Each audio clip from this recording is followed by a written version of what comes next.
It's the 20th running of the AMA National Motocross Series at Gatorback Cycle Park in Gainsville, Florida.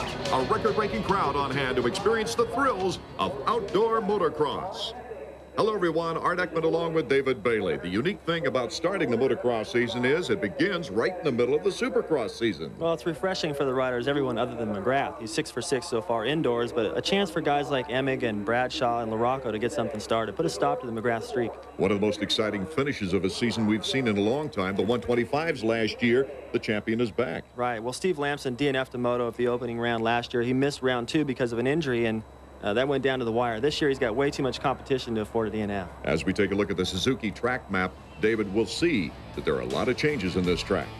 That's for sure, Art. About the only thing that stays the same is the starting line in the first corner. But as soon as you drop into the pit, everything is different. A right-hander this year approaching that big elevator jump. Not a very good run at it either. And also that whoop section down there at the bottom of your screen, bringing the racing closer to the fans. For more on the track conditions, let's go down to Davey Coons.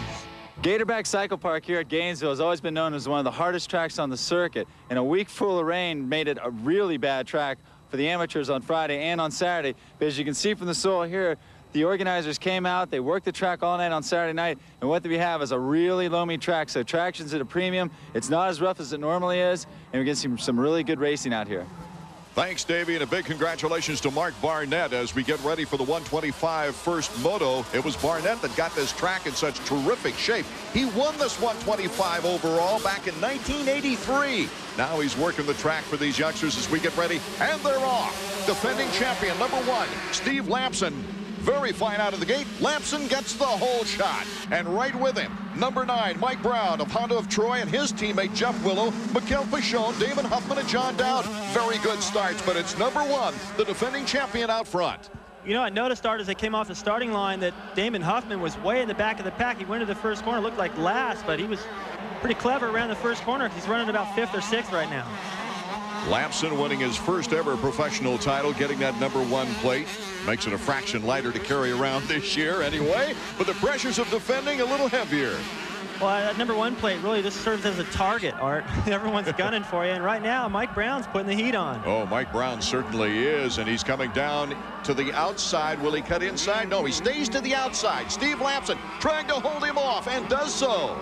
Oh, Mike Brown motored around that outside. Look at him side by side. He's cutting back to the inside. I like the fact that he's not following. He does what Jeremy McGrath does, everyone else in the 250 class. Brown into the title chase until the very end of last season, and he makes the inside move on Steve Lamson. What a nice move. He had the right line, took advantage of Lamson going a little wide. Well, it looked like Lamson charged hard into the corner. He felt the pressure. He hit a braking bump, and he wasn't able to keep the wheels on the ground and get his brakes to actually work and get him stopped to the corner. He drifted too wide, and Brown was there. So Mike Brown, who won his very first national overall in Washougal, Washington last year, makes this pass. Well, you can see Lamson's already in the outside berm. Brown cuts across from the inside over into Lamson's line just to make sure he makes that pass stick. And who can forget the highlight, too, after he won, the infamous head shaving of his mechanic, Jeff Nutter, losing the bet to his rider, and with a smile on his face coming out of it bald. Well, I don't think he'd mind staying bald as long as his rider stayed out front. Right now, I'm impressed with Brown. He's riding this aggressive, taking it to Lamson, the defending champion, and it looked like he had a little breathing room there for a minute, but Lamson's coming right back. Lamson coming back to pressure Mike Brown. Once again, it's Brown in the corner. And Brown really is used to 250s this year in the Supercross action, coming back to the 125s here in motocross. That's a good point, Art. I think a lot of the guys that ride the 250 class for half the season anyway, they jump back on the 125. They've got a lot of strength and a lot of confidence running with the big boys. And there you see Pichon. He's had some pretty strong rides in the 250 class, but just coming off of a bad crash in Atlanta at the Supercross, he's not really sure how he's going to do today, but so far he's looking pretty good. A nasty scar in the back of his neck and a couple lacerations under his chin came when he had a get-off over a triple because of a downed rider underneath him. It is Mike Brown, Steve Lamson, and Mikkel Pichon, the top 3. We'll be back with more 125 action from Gatorback Park right after these words. AMA Motocross on ESPN2 is being brought to you by Honda Motorcycles and ATVs. Get to your dealer now for the lowest deals of the year.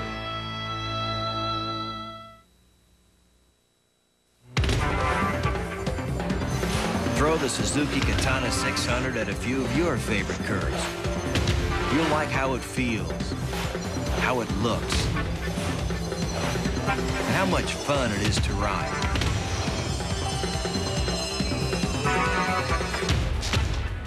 Pretty soon, you'll realize that life will never be the same. The Suzuki Katana. Presenting the most effective home exercise system available. Used by more professional trainers for in-home fitness than any other machine. This is Bowflex. Professional trainers rely on Bowflex because it uses a combination of both strength and aerobic exercise to help you burn fat, tone muscle, and completely reshape your body.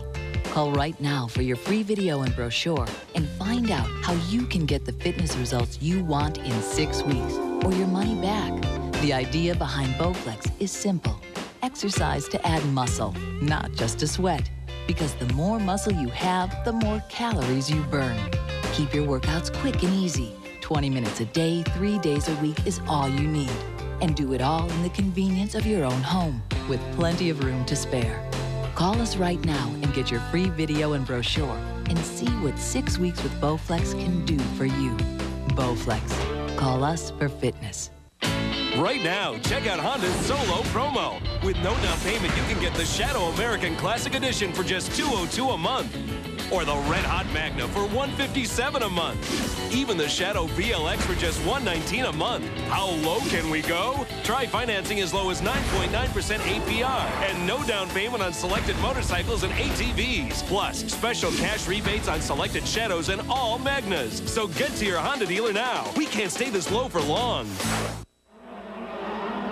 We're back at Gatorback Cycle Park in Gainesville, Florida. Art Ekman, David Bailey, and Davey Coombs down in the pits as we check out our leader here in Moto number 1. It is Mike Brown of Honda of Troy, number 9, and going right underneath that terrific crowd on hand. They had a 4-mile backup traffic jam getting into this place, parking cars all over the place. Well, I can tell you, I used to promote a national in Virginia, and the longer that traffic jam gets, the more irritated everyone is, the better.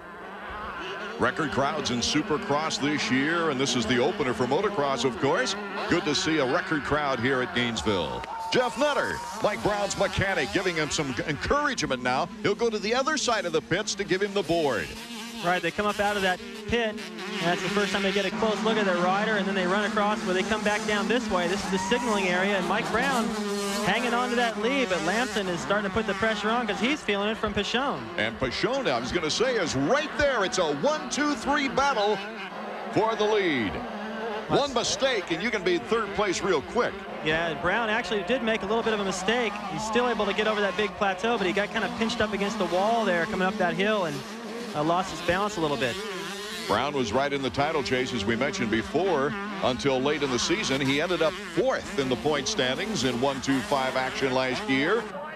He was first in the points list when they went to Troy, and then went over the bars at Binghamton to really take him out of the points race. He's feeling the heat right now from number 1, the defending champion, Steve Lamson. Well, I think this 125 action all year long is going to be really tight. These guys are close, and like you said, if one of them makes a mistake, they can drop to third. But I think Mike Brown, he led the points last year. He won a national. He's in the 250 class now in the Supercross. I think he's got the confidence to run with these guys, and there you get a good look at the ruts. And Mike Brown's choosing to use that inside line to protect that corner, but he's got the fastest line for now, but not by much. Lammy from Pollock Pines, California. On the inside, number 1, putting the challenge now to Mike Brown into the whoop section. After that big swerve, it is Lamson back in first place. Look out for Pichon in third. Well, Mike Brown had to move over to the inside to that whoop section. He'd been coming in wide, but he's got to protect it. Now you see Pichon again coming up the inside. He forces Brown into a little mistake, and it paid off. Pichon now moves into second place. He's carrying the number 12 placard on his Kawasaki right now. After a 101 number, his first full season in Supercross motocross last year.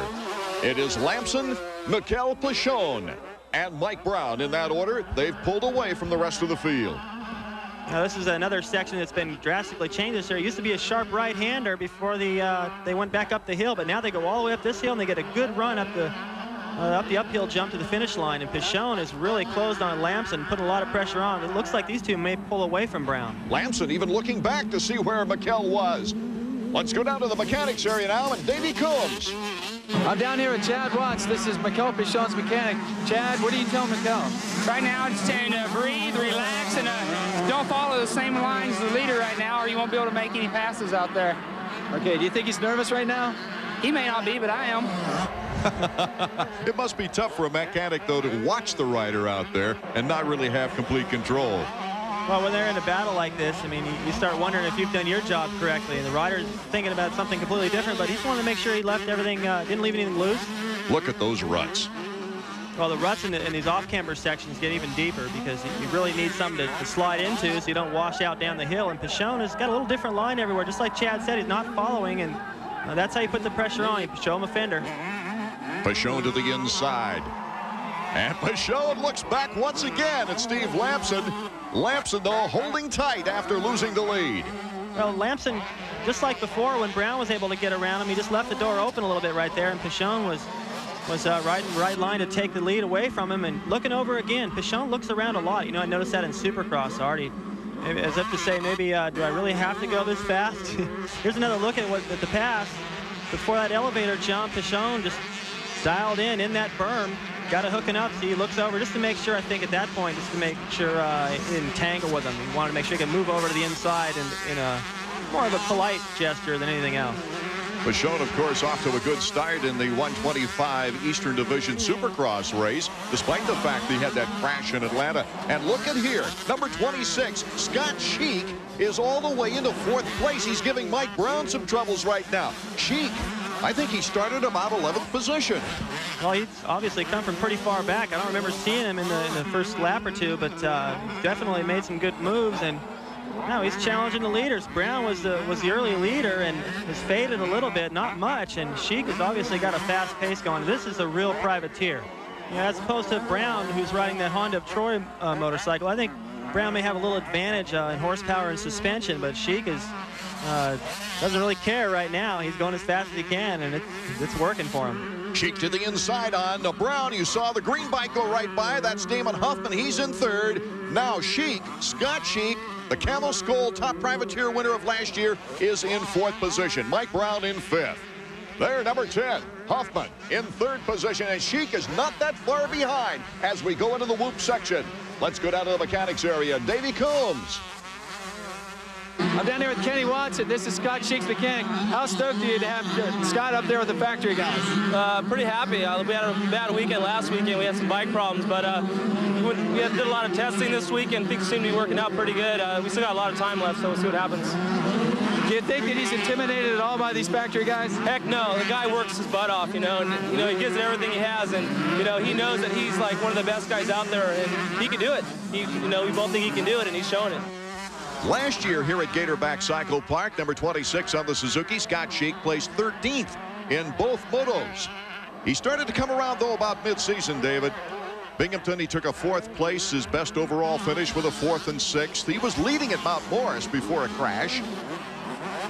Well, from 13th to 4th place in this moto. He hasn't finished the moto yet in 4th place, but it certainly looks like he's on to a good finish. That's a big improvement over last year. Mikel Pichon pulling away out front in our first 125 moto, and we'll be back in a moment.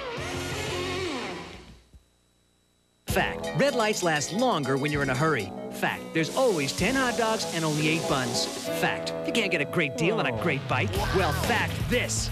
Right now during Suzuki Fest 96, you'll get all kinds of great deals on our hottest bikes, like the classic street cruiser Savage 650 for only $99 a month.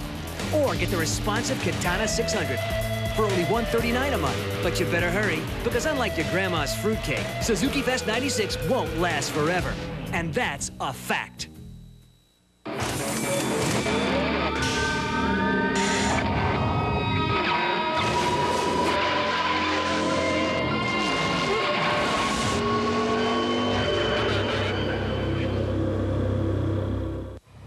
Six cylinders, 6 carburetors, the biggest motor you can get on 2 wheels. You can't wait. Valkyrie, May 25th. Turn the world on with a smile. You can take a nothing day and suddenly make it all seem worthwhile. What's the girl and you should know it.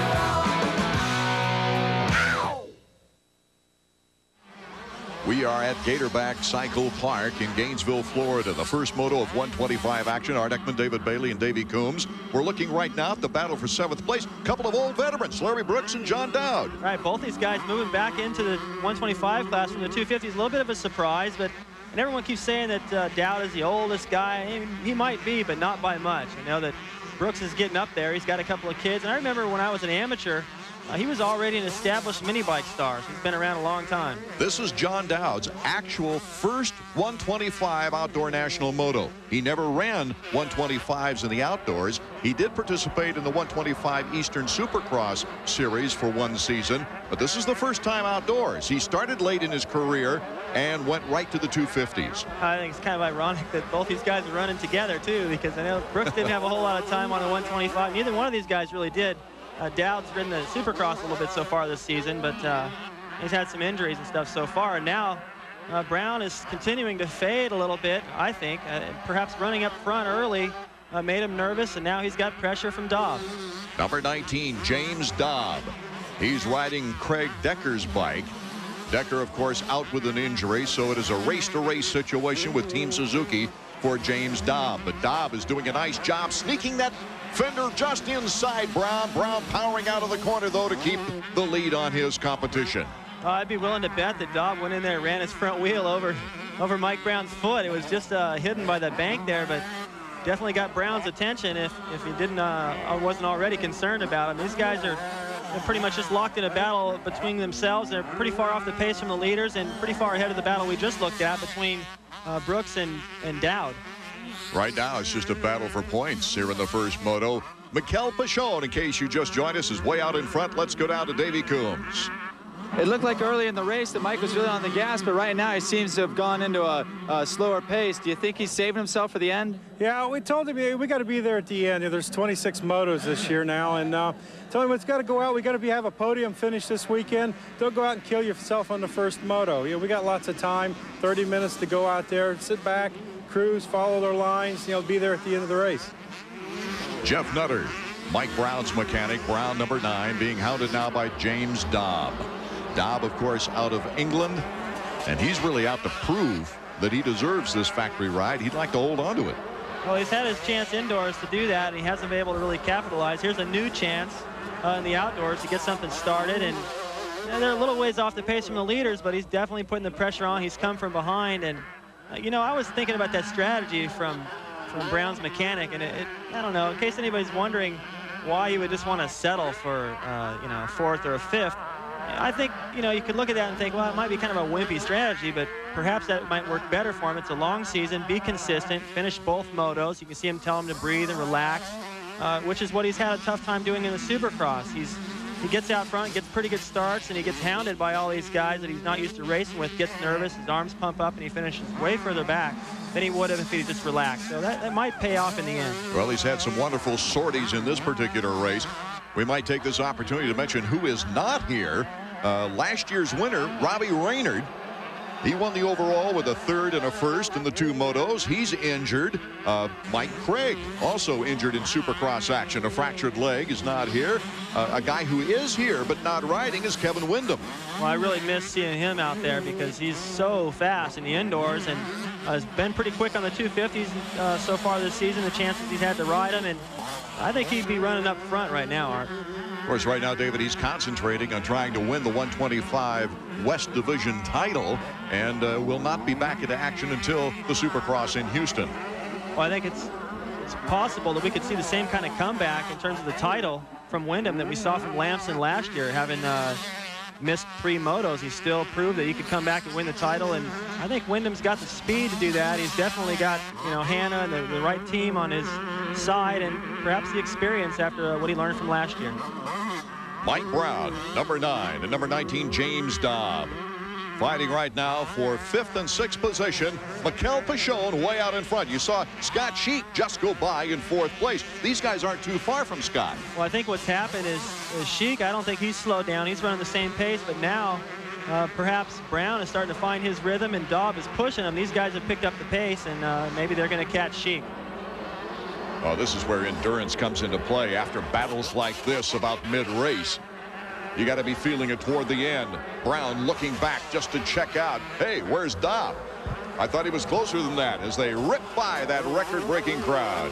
Well, sometimes you just kind of curious where he is. You want to know which line you can take, and if you think he's right there, it doesn't hurt to glance over and see where he is. And that's the second time in a row now I've noticed that Dobb's not jumping that entire plateau right there, losing a little bit of time, and I don't know why that is. You know, he jumps most of the stuff in the Supercross races. Maybe that's kind of got a rutted face like we've seen in some of the other sections of the racetrack. He's just uncomfortable there.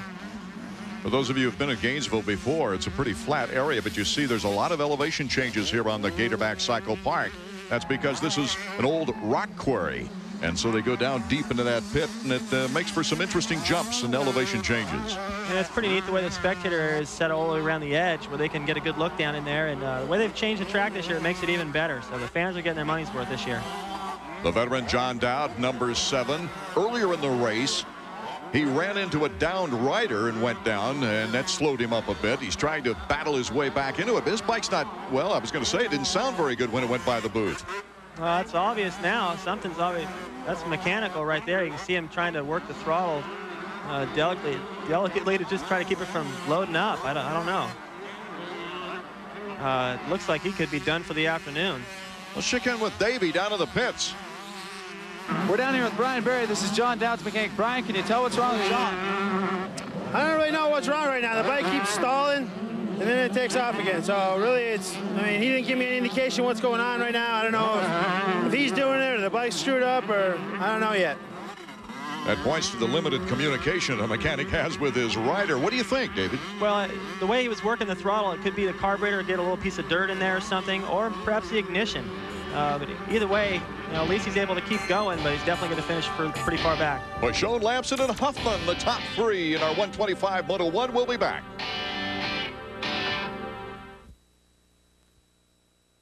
Hey, baby, you want to learn about college hoops, my PT peers, my diaper dandies, or argue about my top 10?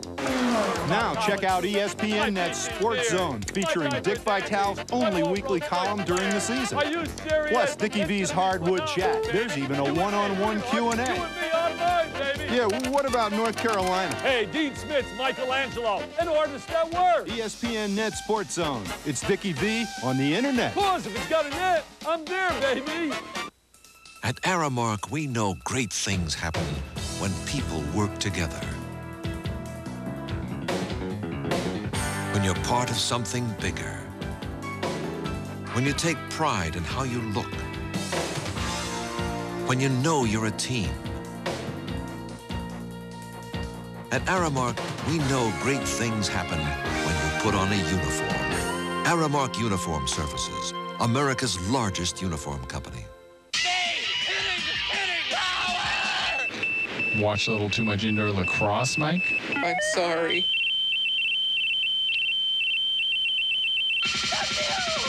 The Major Indoor Lacrosse League on ESPN2.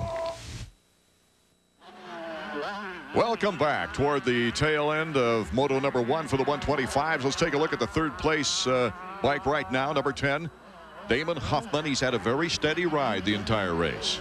Well, like I said, he didn't get off the starting gate very good, but he got through the corner around the inside and moved up quite a ways. You can see him looking over on the racetrack there to see who's next in line for him to pass. Looked like a pretty long ways. Oh, look at Steve Lamson. Lamson went down, and now we've got a real battle for second place on our hands. Steve Lamson, Damon Huffman, and there's Scott Sheik, all battling for second. Wow, this has really changed the complexion of this, because I was about to say that it was a long ways to the next rider, which was second place Lamson. And as Huffman looked over, he may have looked over and seen that he was in the corner and crashed, and now he's got a great opportunity to finish second, perhaps pick up an overall. An exciting new development here. The battle for second place as Mikel Paschon has just gone away from this pack of 3 for second place. A 14-second lead for the leader. But right now, Damon Huffman is giving Steve Lamson everything he can. Let's check back in with Davey. We're with Mike Goss. We're trying to find out what happened to Steve Lamson. How did Steve lose all that time? He went down that turn right there, and it looks like maybe he just lost the front end, trying to cut it real tight. It wasn't a bad crash or anything. It just kind of slid out.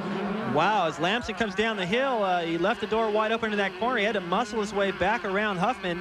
just to make the face of that jump right there. So Huffman's really putting the pressure on, and he's kind of in a tough spot, too, because if he takes any odd lines to try to get around Lamson, Sheik's right there to slide underneath him. Off the finish line jump, it's Lamson in second place, Huffman in third, and Sheik a very tight fourth position, all behind Mikel Pichon. Sheik coming up on the back fender of Huffman now.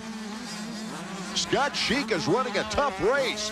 Cuts to the inside, boxes him out, and Scott Sheik is now in third place. He's on a podium spot if he can hold Huffman off. It doesn't look like he's ready to stop there either, Art. He's gunning for the national champion. Now here's another look at his pass. He came around that corner on the gas, threads the needle. Not any room to get between Huffman and that pile of sand right there. Somehow he does it, and I think Huffman's shocked. Lamson still in second place. Now we might see the same type of battle with Sheik coming up on Lammy. Well, he's definitely gaining ground on Lamson, and Pichon is gone. You can see it's only one more lap to go, but I think it's time enough for Sheik to put a move on Lamson. He's on a roll right now. And Chad Watts, you can see how happy he is. A 14-second lead on that board. He's not nervous anymore. He's excited. He's just saying, stay smooth. You can see right there, Pichon's just out for a trail ride now. He can cruise this last lap and just enjoy the victory. One of his biggest concerns last year was conditioning. Well, I think he's answered that right now. This isn't one of the hotter races that we're going to see during the season. When we get into June and July and Troy, Ohio, Michigan, and all those races, that's where we're really going to find out how fit he is. But I think fitness can be overcome a little bit by confidence. And right now, he's got to be pretty confident with the way he's ridden so far indoors and now in his first moto outdoors. Mikel Pichon on the Split Fire Pro Circuit Kawasaki. He was third overall here last year with a 5th place in the first moto and came back strong for a 2nd place, acknowledging the great fans here at Gatorback Cycle Park. Mikel Pichon, all he has left now is to go down into the pit and come back over that finish line jump. Well, that may be easier said than done, Art. One time I crashed at the bottom of that hill, 50 feet from the finish line in DNF. That was a pretty freak thing, but it can happen. However, I think Pichon has got enough composure to make it up this hill. Mikel Pichon, only a few feet away, sees the checkers and celebrates his 2nd moto win. As far as the National Outdoors are concerned, Pichon, Lamson 2nd, Scott Sheik a great 3rd place finish with Huffman in 4th. Checking back with Davey. Mikel, Gainesville is always full of surprises, but I don't think a lot of people expected to see you up front today. Yeah, I'm very happy because from the crash I got last weekend, I was not very sure about this race this weekend. And I didn't ride a lot this week, but I took the time to test with the bike, and I'm very happy. We got a good bike. I got a work suspension from Kayaba, and it works really good, and I feel great. I'm very happy for the first win. And here you can see from the Suzuki point standings that 3-point jump from 1st to 2nd, then a 2-point jump down to 5th, and then 1 point all the way to 20th. Our 3rd place finisher, Scott Sheik. You didn't look the least bit intimidated by those factory guys, especially over here in this corner. Not at all. I like I said, I've been training really hard, and I've been preparing myself for this all winter, and I just took my time. Took my time. It worked out for me. One of Honda's advisors, Jeff Stanton, packing it in for Steve Lamson, who just took a 2nd place. Hey, there's Dan Bentley, Stan's former mechanic, off to the left, packing it in for Honda of Troy. We'll be back with the 2nd moto for the 125s and the 250 Superstars coming up. If you like motorcycle racing, you'll want to get the full story every week in Cycle News, America's weekly motorcycle newspaper.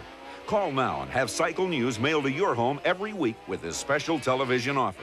Subscribe for 1 year and get 50 weekly issues for only $33. Use your credit card or just say, "Bill me," and make 3 easy payments of $11. Call toll-free 1-800-325-2925. Subscribe to Cycle News and just say, "Bill me." The forecast, mostly sunny skies today with crisp easterly winds. Expect a high near 52 degrees.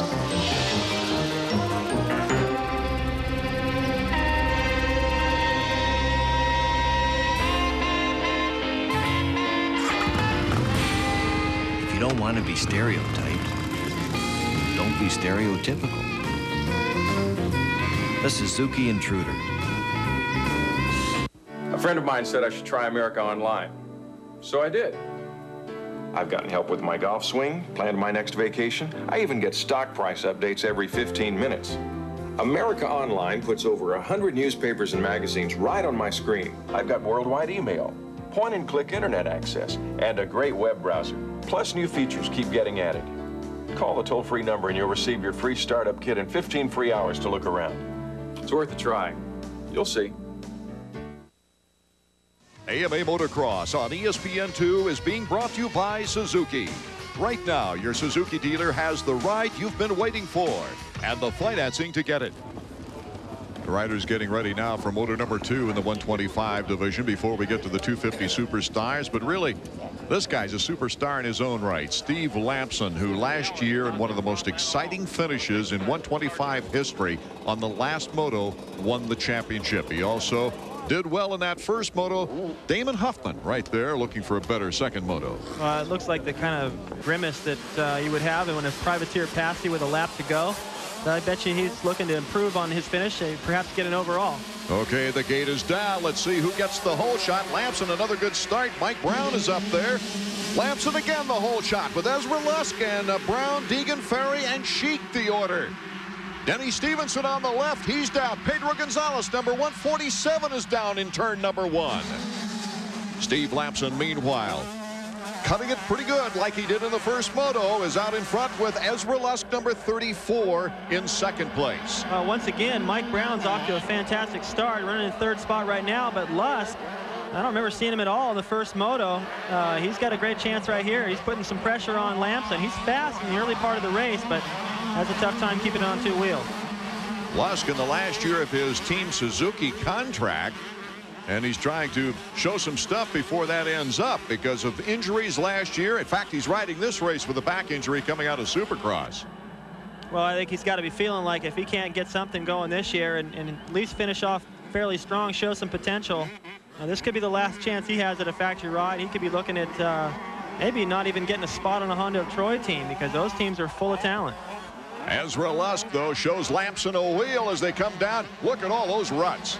Well, that's going to get worse as the day continues because of all that rain. The ground is pretty soft, and it makes it tough to choose your lines in the opening laps of the next moto because the track has changed a little bit, and that's what's good about motocross. It changes from lap to lap. Ezra Lusk trying to recover from that very bad first moto. He was 6th here last year with a 7th and a 9th place finish. Through the whoops, Lampson is first, then Lusk, Mike Brown, Deegan, Ferry, Sheik number 26, and then Dowd, and look at Mikel Pichon. He was way back there, a 9th place start, trying to catch up. Well, that's the bad news, but the good news is coming through that section, he can actually look up the racetrack because they're all so close together and see the leader. And if Pichon can see the leader, he's fast enough to catch him. Here's the battle up front with Lampson number 1 as they go down into the pit, and Ezra Lusk trying to make his mark, number 34 on the Team Suzuki. Well, that corner at the top of that hill is really starting to get chewed up. You see Lusk right there at the bottom, almost lost the front end.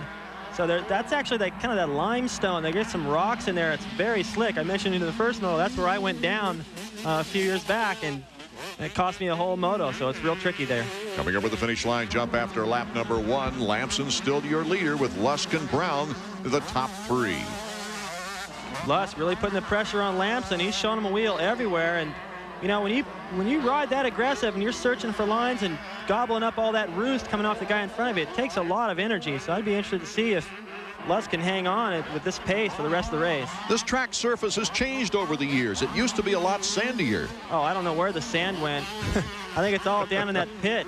That lake's probably a little deeper, shallower than it used to be because it's all hard-packed limestone type surface out there, and it still gets rough, but now it's a lot choppier type of a rough rather than those rolling whoop-de-doos that you see at tracks like Southwick. And you can get to throwing rocks and clods pretty good there.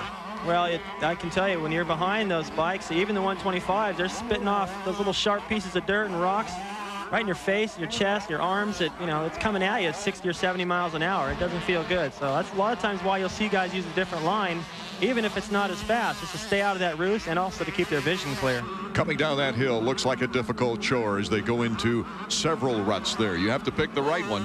Well, it looks like Lampson's got a completely different idea of how to get through there than Lusk.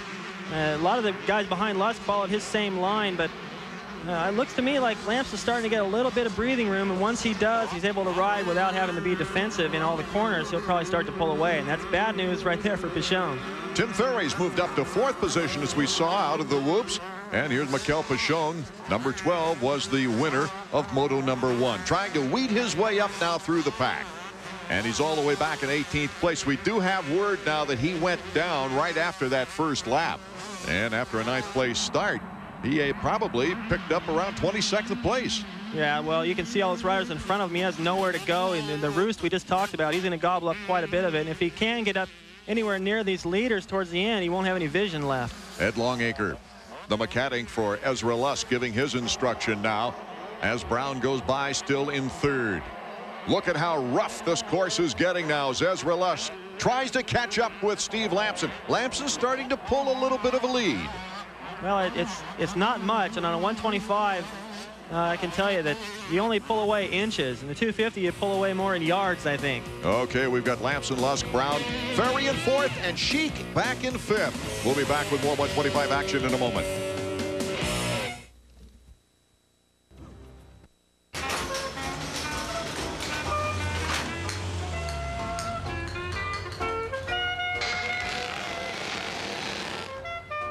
You've got a lot of sports equipment in that garage.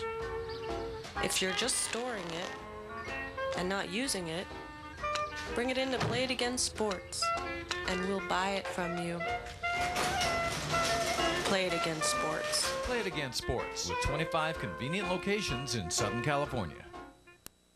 You were looking for, what, strong vinegar, huh? Stronger vinegar to mix with mine so it make the mother a little stronger. Well, I heard you had a very strong mother. In fact, she's 94 years old. She lives next door, right? She's strong, too, but not... You're talking about the vinegar. Where'd you find that? In the yellow pages. Oh, really? Uh-huh. Pack bell. The smart yellow pages. Because, like you said, if it's there, if you don't need it, yeah, it isn't there. Or something like that. I don't know. Whew. Boy, if you were trying for wine, Louis, you missed. I'm going to tell you that. I've been APA here at Sports Center for about 3 months, and it's been really great. You've embarrassed me on national TV. I mean, I work long hours, sure, but I get a lot of exercise. I mean, it's really cool when one of those guys reads something I've written on the air. Nice try, Sparky. Nice try. Maybe next time. 4 months ago, I was writing a paper about my idol, Craig Kilborn. Gary? Glenn? Okay. Here I am getting career advice from him. 2 words for you. Pizza, delivery. It's incredible. Suzuki bringing you the action here in Moto 2 of the 125s. It's Steve Lampson, the defending champion, who took 2nd place in Moto number 1, out in front of Ezra Lusk. Our Moto number 1 winner having his problems in the back of the pack, Mikel Pichon. Mike Brown, though, is pulling up on Ezra Lusk, and we see Tim Ferry, number 20, a good Florida rider, in 4th. This is about where I would expect Ferry to run. The first moto, way off the pace in 12. Brown, after a 5th place first moto, doing a lot better in 3rd place. Let's go to Jeff Nutter. Jeff, Mike's up there again in the 2nd moto. What's he going to do different this time? Well, the first moto, about halfway through, when he's up front with Lamb, he started dicing, started thinking a little bit, and then his arm started pumping. The last half of the moto, he relaxed. He started gaining some time back on him. Like I said before, all we want to do is finish. We want to be on the podium this week because we got 12 more Supercrosses before the next outdoor. Ezra Lusk right in front of Mike Brown. Ezra was a 125 East Supercross champion, but has not made his mark outdoors as he has the lead on Mike Brown on a smooth portion of the track there, right in front of the crowd, the grandstand. This area comes into, though, is a little bit more tricky, and he almost does a dirt bike phase there. Oh, he just didn't let off the gas. He started to get sideways on that hard slick stuff, and he just left the throttle on, made problems worse, almost went off the racetrack. And Brown really didn't have to make a pass. He just rode down the straightaway, minding his own business, and inherited 2nd place. Minding his own business, keeping his own line. Mike Brown now moving into 2nd place. Jeff Nutter's got to be thinking a little different strategy right now as he comes across the finish line, jump headed for turn number 1. You see Lampson in 1st place, and Brown is not that far behind on that angle of the shot. And the way he rode past the camera right there, he made a mistake, went over the berm right there. I was just about to say that he looks a lot more aggressive right here than he did in the first moto. Perhaps he needed the first moto of the year is tough for everyone. You're nervous and your arms pump up, and perhaps that was a good strategy just to relax. But now he looks like he's getting down to business, and he's going to have to because he's got these guys breathing down his neck. Ezra Lusk, and that's Tim Ferry in third and fourth. Ferry now really starting to pick up the pace, putting the pressure on Lusk. He wants to, it looks like he may want to hitch a ride with Brown and go to the front.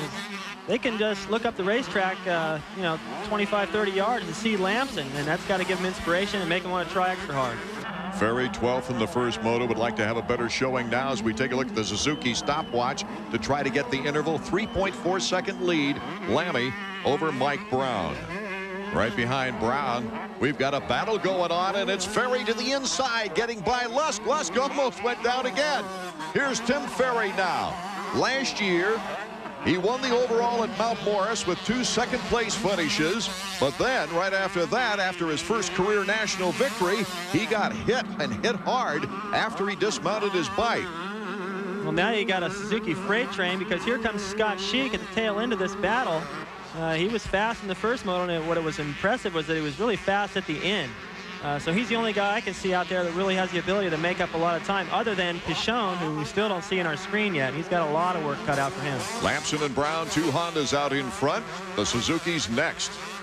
And Sheik, don't rule him out after what we saw in that first moto. Well, I had to pump him up. You see in his interview how excited he was just to be up there running with these guys, and that gives you so much confidence. All it takes is one moto like that, sometimes even just a qualifier, to run up with those guys, and then all of a sudden you believe that you can. If you believe you can, you can.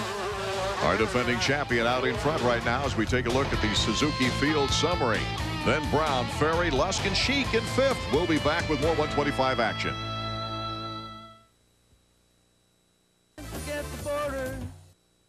I want you.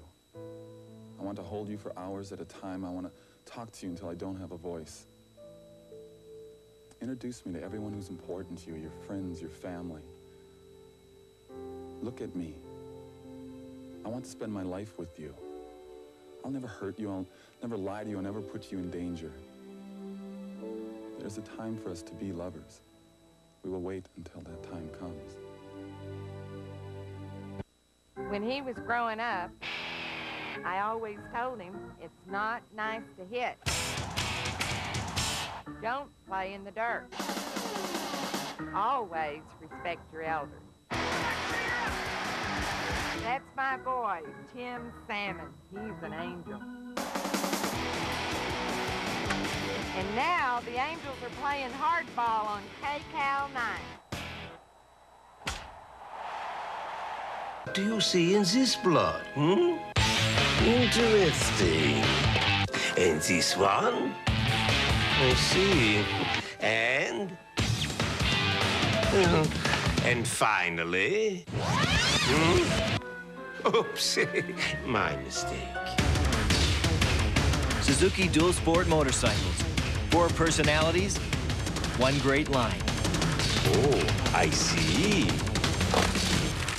It's time for the NHL. So when they ice it, hook it, save it, and score it, you'll need to know. NHL Tonight on ESPN2, Tuesday through Saturday at 11:30 p.m. We are back with Moto number 2 of the 125 action after Mikel Pichon winning Moto number 1. We've got a battle for second place now between Tim Ferry in third, Mike Brown just in front of him. Brown number 9, Ferry number 20. These guys are still not too far off the pace from Lamson. You can see Lamson just actually just out of your screen, went around that left-hander. What a freight train battle for second. A lot of guys, sometimes what happens, they start protecting their line, they ride a little bit more defensive, and that could let Lamson get away. But what a great battle between these guys, and Ferry really on the move. Ferry cutting to the inside, and he's got the edge. Can he hold on to it? Oh, he just got the traction coming up the elevator. Well, that's the same place he made the move on Lusk. He's got that right-hander wired and already pulled away a little bit from Brown, as you can see. And Lamson just came out of the corner. Ferry's just coming in. He's got a completely different line. Here's another look at the pass, just up the inside. Brown left the door wide open going in, and that was the end of story. Looked like they were trying for the same crease, the same rut. Yeah, well, you know, I really like watching Ferry ride. He's got a good style. He rides aggressive. He picks good lines. I don't know what it is, why he hasn't been able to put it together, but he sure has the potential. There's Deegan, John Dowd, number 7, and Damon Huffman, number 10. Huffman, who had a pretty good ride the first moto, climbing his way up into third place, and then eventually getting passed by Sheik at the end. It looks like he's got probably a little bit better lines out there, a little more experience to be able to get around these guys, but the leaders are gone, so it's going to be a little bit of a disappointing day for him after the way he's been riding in the Supercrosses. Good ride right now for Brian Deegan out of Bellevue, Nebraska. Number 25 just in front of Dowd. And Dowd jumping that big long plateau, as you can see, and looked like Huffman elected not to do it. Maybe we saw that in the first moto. Oh, a big rock just got kicked out in front of Huffman from Dowd coming down that hill. That's where we saw Lusk get out of shape. A lot of rocks starting to get uncovered coming down that hill, and he was lucky to dodge it. He hit that, and you're going down for sure. Deegan, Dowd, and Huffman now. As we look behind the leaders, Deegan holding on to that position. Well, he hit a big braking bump just before that corner, got a little out of shape. Barely stayed into the berm right there, but it's kind of keeping the pace a little slower. I think Dowd is quicker. You can see right here he's all over him, and I think it's the same for Huffman right now. If he loses any time, he gains it all right back. In case you just joined us, Dowd having some problems with the carburetor, it appeared, with his bike in the first moto. Now goes a little bit wide, but Huffman can't take advantage of it. Didn't have the acceleration. As we take a look at the Suzuki stopwatch now, and our interval between first and second is about 4.2 seconds. Well, it's still pretty tight. You know, I don't think Lampson's able to get away, but he's got a comfortable enough lead. And you've got to remember, in a 125 class, once he got everybody running pretty much the same pace, to make up time, you really just got to hope for a mistake or ride exceptionally well to make that up. And 3 seconds is a lot. It looks like Damon Huffman is just searching for a way around, that it's getting a little one line.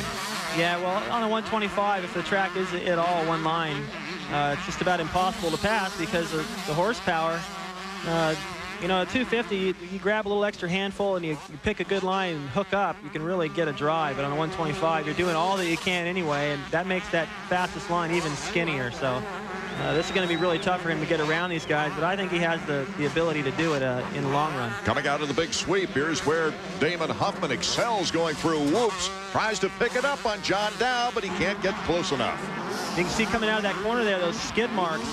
They're starting to get down. It's the later part of the day. The ground's drying out, and a lot of places it's getting slick. We already saw Lusk, and I keep alluding to Lusk. He's the guy that keeps making the mistakes, though. They're coming up on that corner. This left-hander right here, well, it's just like a half mile, a flat track through there. And 125, you're able to muscle a little bit more, but that's going to be tricky for the 250s. Don't forget, too, coming up next on our show will be the big guys, the 250s. See if McGrath can keep that streak going. He's perfect on the season. Jeff Emig is the only guy all year long who's been able to beat him. That was just in a heat race in San Diego. And since then, a couple of second places, so this could be a real showdown in that class. Be a little interesting. Jeremy McGrath admitting that his first national outdoor, he's got a few butterflies going for him. Oh, I think everyone's nervous, and you know, once that first moto unfolds, you kind of know where you stand and what the competition's doing, and you know, it's all speculation until then. And right now, these guys are going for it. The nerves are gone, and they're riding aggressive, just trying to put it all together. But it's frustrating for these guys back here. I think Dowd moving into the 125 class from the 250s, thinking it might be a little easier there for him to get a title. Also, Huffman, who sits in second right now in the Supercross standings in his rookie year, thinking he might be able to pick up an easy title, and they're way off the pace. No chance for an overall here today. Oh, look at the ruts too. You can't get cross-rutted. You got to make up your mind before going into those corners. That's a real tricky section and real tough to pass. Looks like Huffman, though. Huffman getting by John Dowd. Yeah, he made a slick move. He kind of planned that going in. He used that inside rut and just blocked out John Dowd. And they're all picking up on Ezra Lusk, all three riders. What a battle. This is the kind of battle you'd much rather be in it for the lead, but it's always fun to be a racer, as well as a spectator, be a racer and be involved in this kind of a battle where you go into the corner once and you're in the lead, and you come out and you lose 3 positions, and they're scrapping back and forth. Ezra going wide, Huffman going up the middle, and Huffman takes advantage of it. He's got more pressure now on Deegan. Deegan, number 25. Damon Huffman with a very shrewd move, and he gets by. Nice move by Damon as he's gunning now for the 4th place rider, moving into 5th. Well, Huffman came out of there smelling like a rose, and I had a feeling he'd be able to get by those guys, but not all at once like that. And Lust, look at him at the tail end of this. He went into that corner ahead of all these guys, lost all his positions, so that leads me to believe that, I mean, it looks like he gave up, really, but we got to remember his back's pretty sore. Maybe it's a lot sorer than we think. So Damon Huffman now in 5th position, Deegan in 6th, and Dowd in 7th. Huffman came off that plateau pretty close to the edge of the racetrack. Got a little squirrely right there. A lot of the guys are starting to drift as they jump that plateau in the air. They drift way off to the right, and Huffman almost went off the racetrack. You wouldn't want to go off the racetrack with that water down there. Well, I wouldn't want to go off there, that's for sure. That's deep. We've been looking at the battle for a 5th, but let's take a look at the Suzuki Field summary. Out front, Lamson, Ferry, and Brown, along with Sheik in 4th. We'll be back with more 125 finishing action in a moment.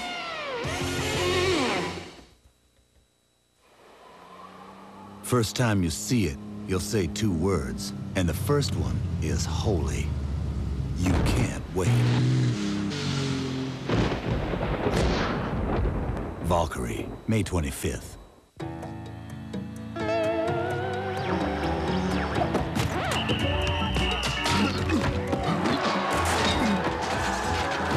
NPSL, indoor soccer. It turns your living room into a rec room. Right now, check out Honda's Solo promo. With no down payment, you can get the Shadow American Classic Edition for just $202 a month. Or the Red Hot Magna for $157 a month. Even the Shadow VLX for just $119 a month. How low can we go? Try financing as low as 9.9% APR and no down payment on selected motorcycles and ATVs. Plus, special cash rebates on selected Shadows and all Magnas. So get to your Honda dealer now. We can't stay this low for long. A friend of mine said I should try America Online. So I did. I've gotten help with my golf swing, planned my next vacation. I even get stock price updates every 15 minutes. America Online puts over 100 newspapers and magazines right on my screen. I've got worldwide email, point-and-click internet access, and a great web browser. Plus, new features keep getting added. Call the toll-free number and you'll receive your free startup kit and 15 free hours to look around. It's worth a try. You'll see. Suzuki bringing you the action here of Moto number 2. Art Ekman, David Bailey, and Davey Combs. As we've seen Steve Lamson pull out to a lead. He's gaining about a second per lap out in front. But look at John Dowd in battling with Damon Huffman. As Damon Huffman came out of that left sweeper, he reached up to pull a tearaway, it looked like, and the front end started dancing around, and he had to let off, and Dowd rode right by him into that corner. So Dowd on the move right now, trying to make up for that poor first moto. Probably irritated with it wasn't his fault, so he's motivated now. How many tearaways do you go through on a dusty day like this? We go through 3 or 4. Any more, and it starts to get a little too foggy, and you use them all. Huffman cutting to the inside. Oh, hooking the front wheel was John Dowd. Dowd in a battle for 5th place. After reed carburetor problems in the first moto, he's got to be asking himself, what next? Well, it looked like he just was a little bit too far to the outside. Damon Huffman, it wasn't really a dirty move. He was just riding his line and didn't leave Dowd a whole lot of room to go. And he was lucky when he took off. It looked like the banners were just about to suck up in his wheel. So lucky to get away from there without hooking up all those. Well, Dowd has made moves before on this track, that's for sure. As Steve Lamson, we get a good look at his technique now. The Suzuki stopwatch up in the left portion of your screen ripping off to give us an indication as to what his lead is on Tim Ferry, number 20. Passing the lapper right now, 7.3 seconds. Well, if my math is right, it seems like he's picking up about a second a lap, and that's pretty substantial. I mean, if you think about what that would do for you on a NASCAR track or Indy, well, you're pulling away. That's pretty dominant, and Ferry was nowhere near the front, 12th place in the first moto, so Lamson really feels no threat in terms of the overall. So this big improvement over last year with that DNF. Let's check in with Davey in the mechanics area. This is Tim's home track. Is the win important to him today? Yeah, it's real important. We, didn't have a very good first moto, so we're going to have to make it up here and hope for a good overall of some sort to carry us to Sacramento. We're getting down near the end of this second moto of 125 action. Tim Ferry is being hounded now by Mike Brown, number 9. Brown making a move after losing second place to Ferry. And as they come into that left-hand corner, it looked like Ferry pretty much just stood up and rode the bike into the corner and let Brown ride right around him. he's either really tired or something has obviously gone wrong with him. He's just not nearly riding the pace he was. And one rider has certainly picked up his pace is John Dowd, who's now hounding Huffman once again. We're looking at Mike Brown, our second-place rider. Gutsy performance here today. Well, he's kind of been up and down, and you know, now when it counts towards the end of the race, he's starting to get it together. There's a look at Dowd. He's back around Huffman. Huffman just a little bit ago passed him, and Dowd went down. So he's going fast somewhere on the racetrack. He's made up a lot of time. Oh, that's amazing, isn't it? And look at the shroud on Scott Sheik's bike. Scott Sheik now is hounding Ferry for third. Yeah, it looks like maybe Sheik might have gone down somewhere or hooked it on a fence post or something, because I don't know why that thing would rip off like that. But now, look, he's just moving right around Ferry. Ferry just looked over and trail rode into that corner. So Ferry's either exhausted. Who knows what's going on with Ferry. This is amazing, though, for Scott Sheik. After a third-place finish in the first moto, a third-place finish here would put him second in points after the first round. Oh, that's amazing. And, you know, I still am just kind of puzzled by Ferry because he rides real aggressive. Look at him here. He's charging back. But, you know, when he gets past, he just sort of trail rides. And it's almost like Dowd, the way he was in the first moto, having bike problems, going fast for a minute, and then the bike would cut out. But I think this is all up to Ferry. In talking with Sheik, as we see the white flag final lap coming up, Lampson out in front. But in talking with Sheik before the race, he was saying how much better conditioned he is now after working with a private trainer, really going out of his way to get back into the upper echelon as a privateer. There you see the lead for Steve Lampson, 7 seconds. The Honda crew rather relaxed right now. And, oh, Tim Ferry has gone down. So Ferry's got a forgettable moto to think about after this one. Well, he had a forgettable moto in the first one, too. And, you know, he was running third. Lampson takes the checkered flag with it easily, but what a disappointment for Ferry. He was running up there until the very end. Taking a look at our Suzuki results, Lampson, Brown, and Sheik on the podium. Ferry slipping to 6th. Let's go to Davey. Steve, that's quite a way to start your first title defense. 2-1 in the overall here at Gainesville. Yeah, first moto I was riding a little bit tight and I fell down once, and second moto I felt a lot better. My arms really pump up a little bit first moto, and I rode really smooth, man. The Honda worked excellent that time. So after our first round of motocross this year, it's Lampson leading the points with a surprising Scott Sheik in second place. Casey Johnson rounding out the top 10. Let's go to Davey. What were your expectations coming in today? Did you expect to get second? Well, I've been training really hard. I got this trainer that's been working with me, Joe Licciardi, Peak Performance out in California. He's been working with me all winter, and I've been training really hard, and I've been riding really hard, just working. And you know, we're out testing, and everything's going good. I mean, I'm riding fast, and today this is what I was expecting. I wanted top 5, and it proved to me a lot. I got a lot of confidence right now, and I'm going to be up there all year, I have a feeling. I'll look at the Suzuki point standings after round 1. Well, Pichon, who was so dominant in that first moto, is 13 points behind Steve Lampson, who started out last season with a DNF. The 250s coming up next. Fact, it'll rain the day after you wash the car. Fact, you will never date a supermodel. Fact, you can't get a great deal on a great bike. Wow! Well, fact this. Right now, during Suzuki Fest 96, you can pick up a new V-Twin Intruder 1400 or a stunning RF 900R for only 9.9% APR. And we'll top it up with $300 toward your choice of added accessories. Free! But you better hurry. Suzuki Fest 96 ends April 30th. Oh yeah, one more fact. There's always lots of legal stuff at the end of a commercial. At Aramark, we know great things happen when people work together. When you're part of something bigger. When you take pride in how you look. When you know you're a team. At Aramark, we know great things happen when you put on a uniform. Aramark Uniform Services, America's largest uniform company. It's over 8 feet long, and most of it's chrome. You can't wait. Valkyrie, May 25th.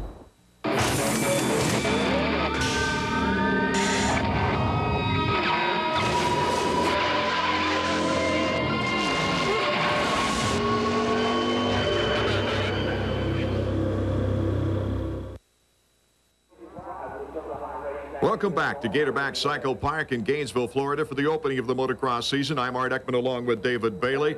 Just concluded the 125s. Defending champion Steve Lampson. He got the overall, but the big surprise, second place, Scott Sheik, David. Well, I think he surprised himself, Art.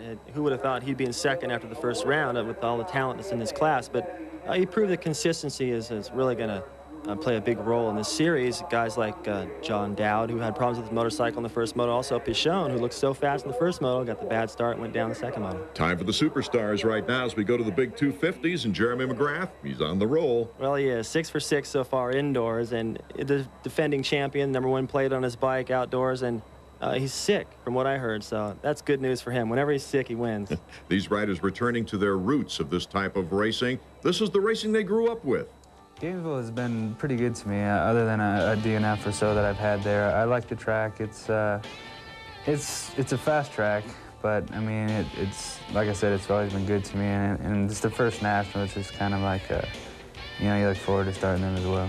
I think the track has changed considerably over the last couple of years. You know, a lot of the sand has kind of disappeared, and it's more of a clay track now than I think it has been in, I don't know, the last couple of years, even when I was racing before. I don't know how much confidence I really had before. I would have such confidence from the Supercross, it would carry right over into the National, and I would be fine. And then, like in '94, as you could see, you know, some of my races weren't so good. I was getting third, seconds, leading some, winning some motos, but '95 was unbelievable for me. I mean, it was the best year of my life, and I think that I have a handle on my confidence and the way that I ride the Nationals now, and I'm looking really a lot forward to Gainesville. The 250s now on the line as Jeremy McGrath puts the goggles on. Skip Norfolk, his final instructions right there at the gate. There's Jeff Emig coming off a couple of second-place finishes in the indoor. He's the only guy this year that's been able to beat Jeremy McGrath. This could be the story right here. McGrath had a little trouble with Emig last year in the outdoor. Emig was second overall, of course, in that, and I'd probably like to change that #2 to a 1, and this is his opportunity. And Ryan Hughes getting his gas tank topped off by his mechanic Wyatt Seals after the parade lap. Make sure they got enough fuel to go the distance. Rhino moving up to the 250 class this year. Says he likes the 250 better, and we'll find out in a few minutes if it's really going to pay off for him. He's got the strength. There's Doug Henry. He made his debut in the Atlanta Supercross a week ago, and he looked pretty strong there. This is going to be a little tougher, 2 30-minute motos, and I don't think he's going to be up to full speed and strength, but I think he'll get tough as the season goes on. He doesn't, you know, I expected to see him look stiff after that injury, but he looks the same Doug Henry as he used to, jumping everything and aggressive. Back to Jeremy McGrath, Skip Norfolk yelling into his ear as the bikes rev up here at the gate. Visualizing the start about this time? Well, I'm not really sure what he does. You know, everyone's nervous. LaRocco really, this is an opportunity for him to get something started. The Supercross series is pretty much gone. But for McGrath, you know, it's just the same thing as always. His mechanic talking to him, getting him pumped up. Okay, we're ready to go right now. Let's see how Jeremy McGrath gets out of the gate with Emig right next to him, and it's McGrath the whole shot. He picks up right where he left off. Emig, though, is giving him some pressure on the outside out of turn 1. That's pretty neat. #1 and 2. And then that's Albertine 16 on the Suzuki in third. So Emig moves back around. He's in the second spot. #1 and 2, the 2 fastest guys from last year in the Nationals, doing battle. McGrath, though, still has that lead. If Emig's going to do anything, he's going to have to do it in the first lap, because typically McGrath gets away. And the rut's pretty deep after an afternoon's worth of action before we get to the 250s. Jeremy McGrath #1, Emig #2, Albertine in the third spot. Well, listen to him run the throttle wide open. I'm not sure who that was. The bikes all sound about the same, but you can see right there, Emig decided not to do that. Albertine did the double up the elevator, and you just mentioned that Emig didn't do it. Right, I don't think Emig had a very good line coming out of the corner. He was trying to get in there and tuck inside of McGrath. I think that was him running the throttle wide open. And look at Emig going all back and forth across the racetrack, cutting off Albertine, but Albertine finally takes it away from him. And all you can see, McGrath's got a little lead. Well, everybody knows Emig likes to use all the track. Well, he does. Kind of like I play golf. I see a lot of the course. Here we go. A good battle for second place. And a good start for Ryan Hughes. He's right back there in fourth. And, you know, as long as he can see up to the leaders, I think he'll be pretty effective out there on this 250. But what remains to be seen is whether he can go the distance. We'll be right back as Jeremy McGrath has led off our 250 action, getting the whole shot. More in a moment. With a bite. I never do drugs because I love life, and I thank God for the life that he gave me and for being here for all my friends. We all know that there's no overnight solution.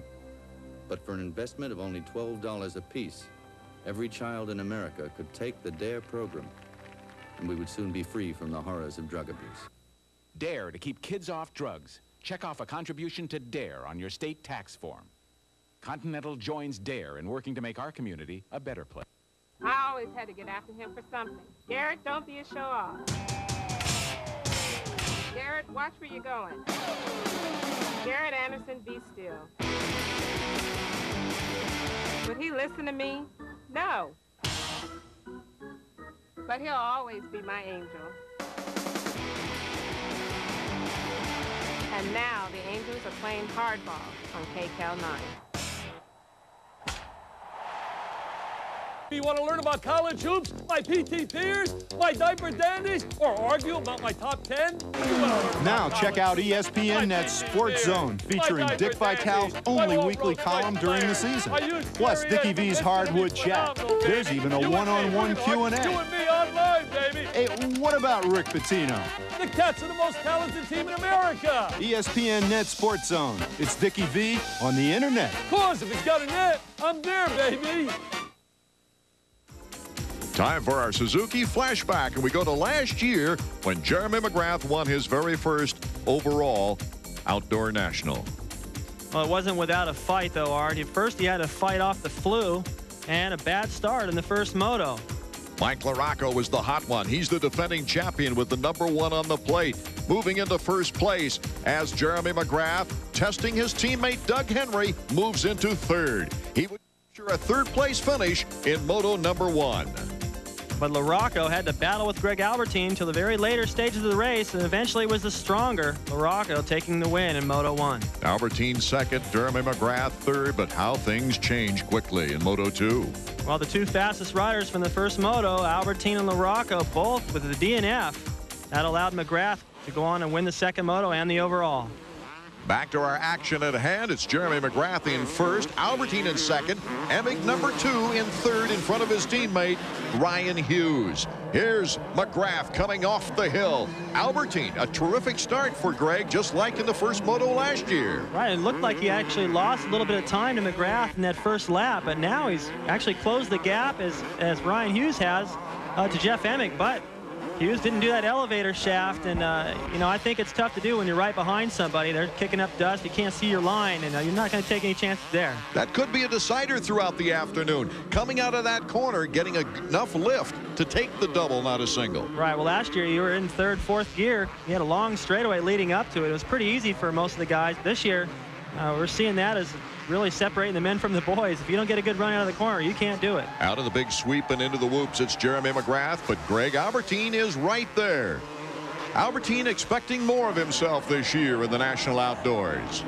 Well, he's definitely putting the pressure on McGrath right now. I think Jeremy, perhaps in that first lap, he started to pull away a little bit, and it's possible that, I remember how it used to be for me. I would settle into a pace and go, well, this must be good enough. I got a little breathing room here, and all of a sudden, somebody picks it up a little bit, and then you have to readjust, and that can sometimes make you nervous. And the last thing McGrath wants to do is let Albertine get around him, because you know, that he might hold him back, and that would allow Emig and Hughes perhaps to catch up to him. So it's important for McGrath to just push forward and make Albertine really work hard for it. By the majority of the record crowd down into the pit as we come back up to the finish line jump, it is Jeremy McGrath. His overall victory last year, the first win of the season, of course, getting him off to a great start for his championship season.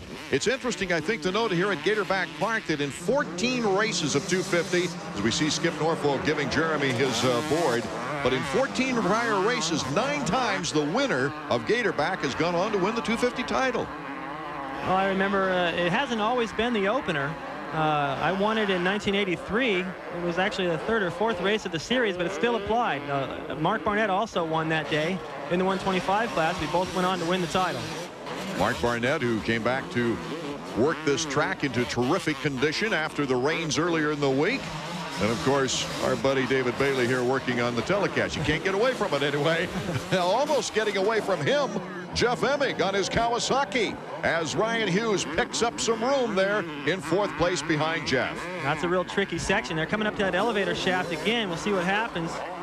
Emig decides to go for it, and once again, Ryan Hughes doesn't do it. You know, he had to ride through a little dust cloud there on the takeoff. Maybe he just can't see where he's going enough. He's not sure what his teammate's going to do. He's playing it safe. A great battle for first place here in Moto #1 of the 250s. Albertine putting the pressure on Jeremy McGrath, the defending champion. Let's go down to the pit area now. Davey Coombs, I believe, is with Skip Norfolk. Davey.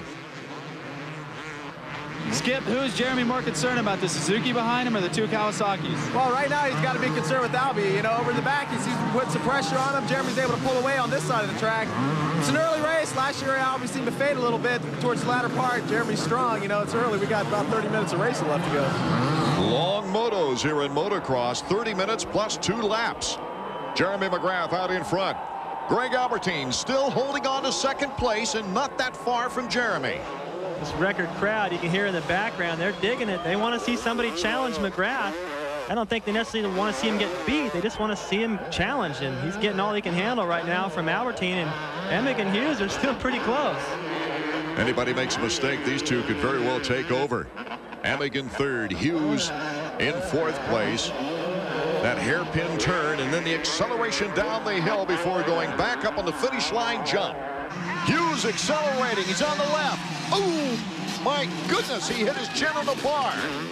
And yet he's still taking on Jeff Emig. Yeah, this kid is so strong. He's a fighter. I've said that 100 times, but you can see it. He wants to get around his teammates so bad. I think Emig's holding him up right now, and there aren't many guys in the circuit that can absorb an impact like that and just keep on going. I was going to nickname him Timex. Man, this kid takes a licking and keeps on ticking. Look how high he goes. And I don't think he was really very tall on the motorcycle, and well, he wasn't able to absorb that as well as I think he could have, but what an impact. I think he hit his chest in the crossbar as well. That also says a lot for the suspensions of these bikes, taking that kind of impact. Well, it sure does. And, you know, you look at Ryan Hughes, he's riding as hard as he can, and he still can't get around his teammate, and they're off the pace of McGrath. So, welcome to the 250s.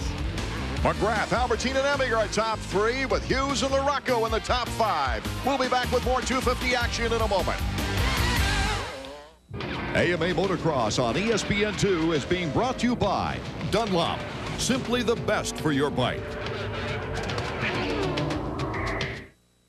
You've heard about it. You've read about it. You're seeing it now. There's only one thing left to do. Live it. The AMA Supercross. The extreme sport that started it all. Feel the adrenaline rush. March 16th at the Astrodome in Houston. March 23rd, Texas Stadium in Dallas. And March 30th at the RCA Dome in Indianapolis. The AMA Supercross. If you don't go, you won't know.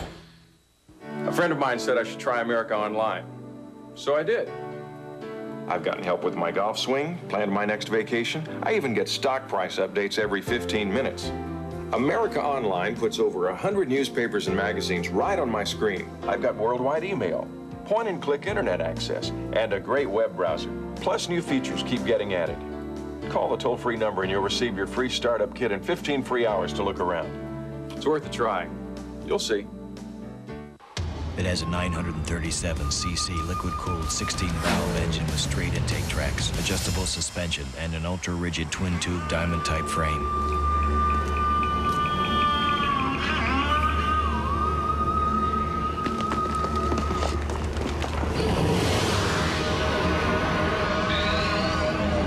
Best of all, it's comfortable on any road.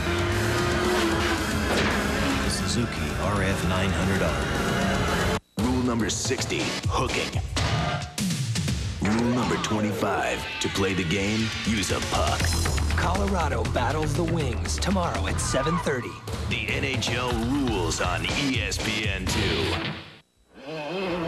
Welcome back to Gatorback Cycle Park as we've got quite a battle going on. You see there number 2, Emig, number 5, Hughes. They are riding behind Jeremy McGrath and Greg Albertine. These guys really starting to put the pressure on Albertine right now. This battle really shaping up for second place. Albertine sat out Atlanta, the Supercross series, to get physically ready for this matchup. Davey Coombs is with Wyatt Seals down the pit area. It looks like Rhino's having a hard time getting around Jeff. He can't get the leaders until he gets around his teammate. Is that going to create a problem? Well, I hope it doesn't create a problem. I mean, I'm sure that he's a little bit frustrated right now. I think Jeff's holding him up, definitely. And it's keeping him, it's letting Jeremy get away. And we all know what happens when Jeremy gets away. We'll keep an eye on that as the race goes on.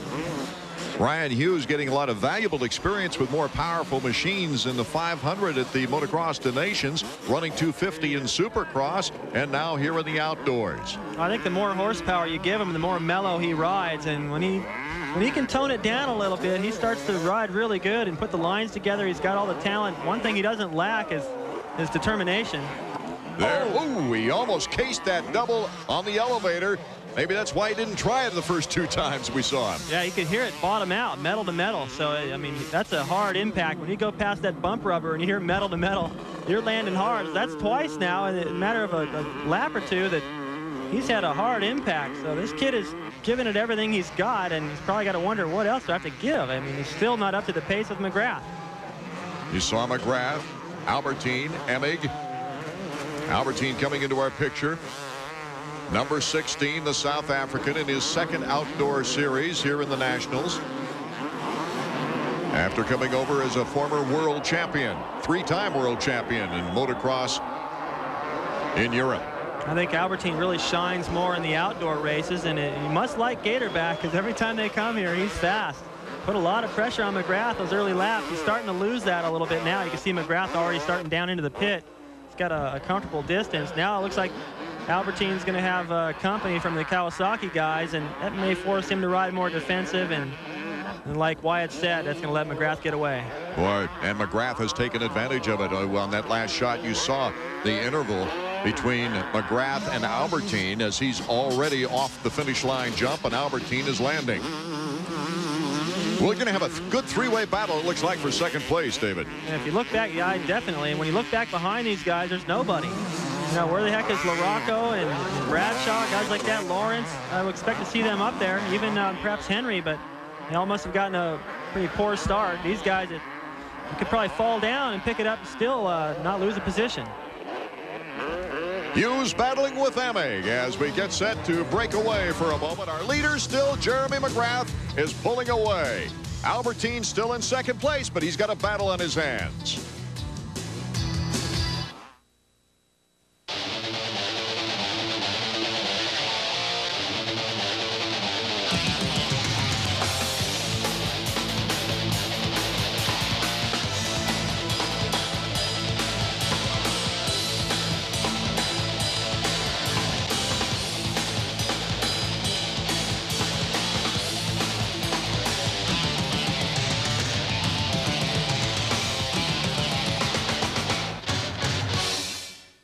There are a lot of ways to spend time on the water, but at Ranger, we're catching amberjack in the Gulf, muskie and walleye up north, summertime crappie, tarpon on the flats, and largemouth from coast to coast. And that's not all. From outboards to inboard outboards, you'll find Ranger skiing, tubing, and scuba diving. Quite simply, if you're looking for excitement on the water, we've got over 40 different models to cover it. At Ranger, we've spent a quarter century in the water, and today we're still building legends, one at a time. In 1 year, over 200,000 people got the perfect stomach with 8-Minute Abs. 8-Minute Abs takes you through a series of simple movements scientifically designed for fast results. And it gets the job done in only 8 minutes. If you've got 8 minutes and a VCR, you'll get great abs too. Call now, and we'll give you a $5 rebate coupon. That's right, it's just $14.95 with rebate, and we'll also include 8-minute buns absolutely free. Yes, you get both for $14.95 if you call right now. Welcome back to Gatorback Cycle Park in Gainesville, Florida. Art Ekman, David Bailey, and Davey Coombs bringing you the action. You see the interval there with Jeremy McGrath and the second place rider, Greg Albertine, but right next to him is number 2, Jeff Emig, and number 5, Ryan Hughes on the Kawasaki's. section is tough. You can see Albertine swapping around. They come in there in like 4th gear, and then they actually have to go through it under braking for that left-hander. Let's go down to the mechanics area. Davey Combs. Davey?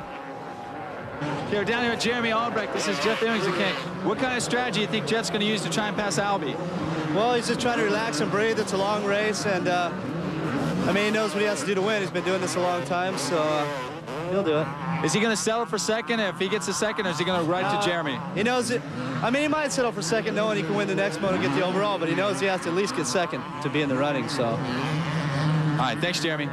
Sounds funny, David, to hear him remind him to breathe, but it's an essential part because a lot of us hold our breath through exciting times. Right. You think, you know, duh. I mean, how hard is it to remember how to breathe? But if you think about it, if you hold your breath at all, you tense up automatically. So they have to remind these guys to breathe. Anything you do, art, martial arts, yoga, whether you, I mean, my wife, when she had a baby, breathing is so important. Number 8, Mike LaRocco, a Moto winner last year here, is in 5th position.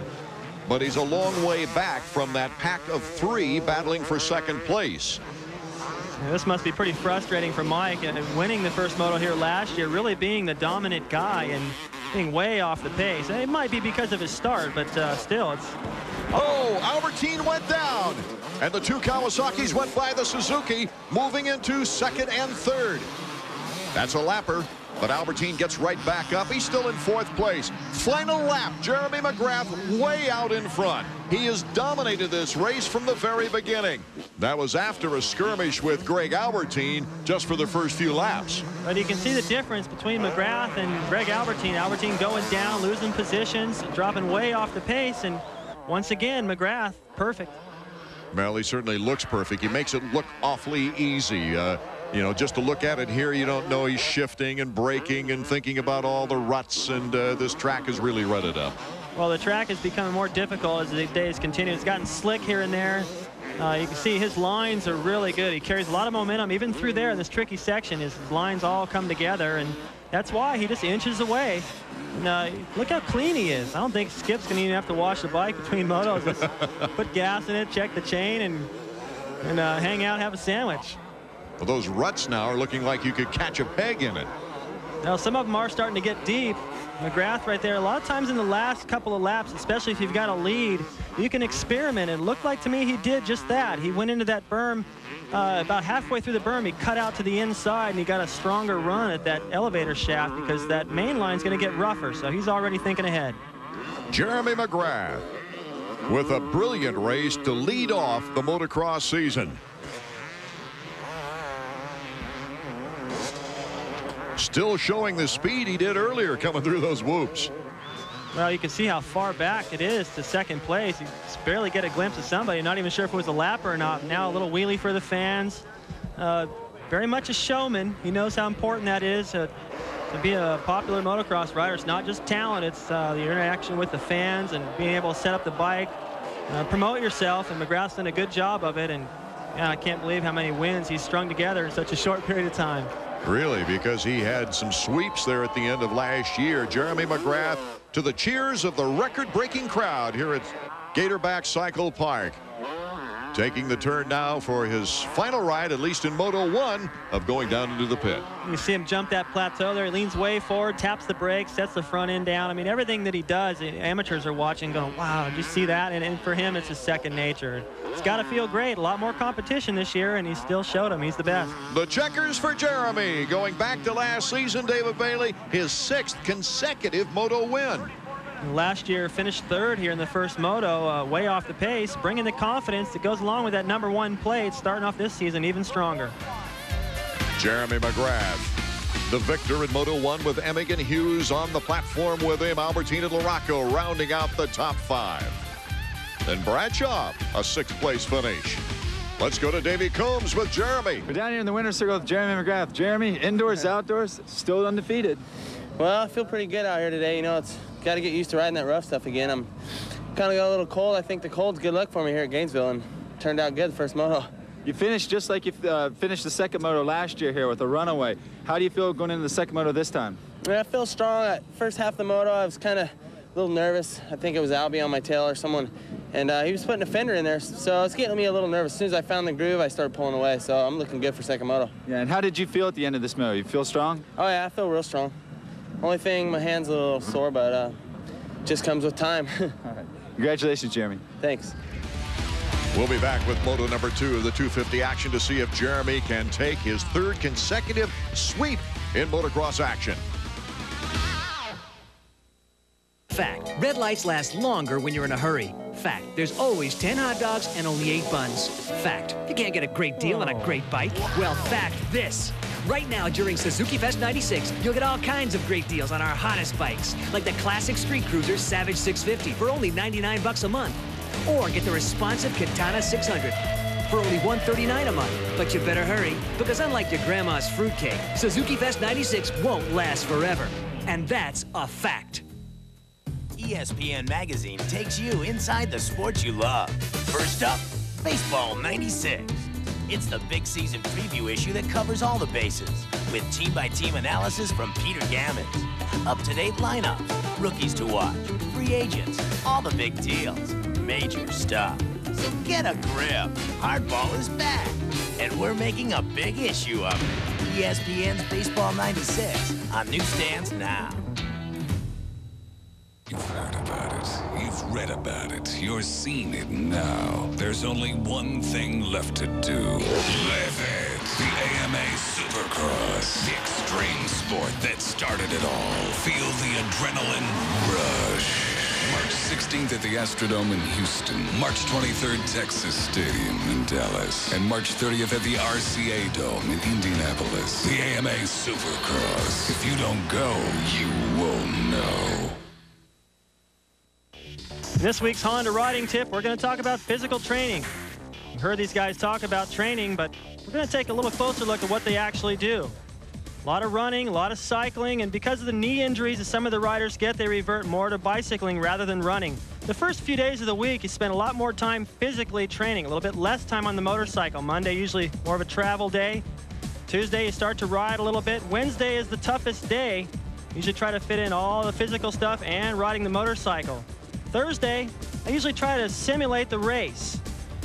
20 minutes of warming up, 2 30-minute motos, and if you feel like it, you can go out for a little run afterwards.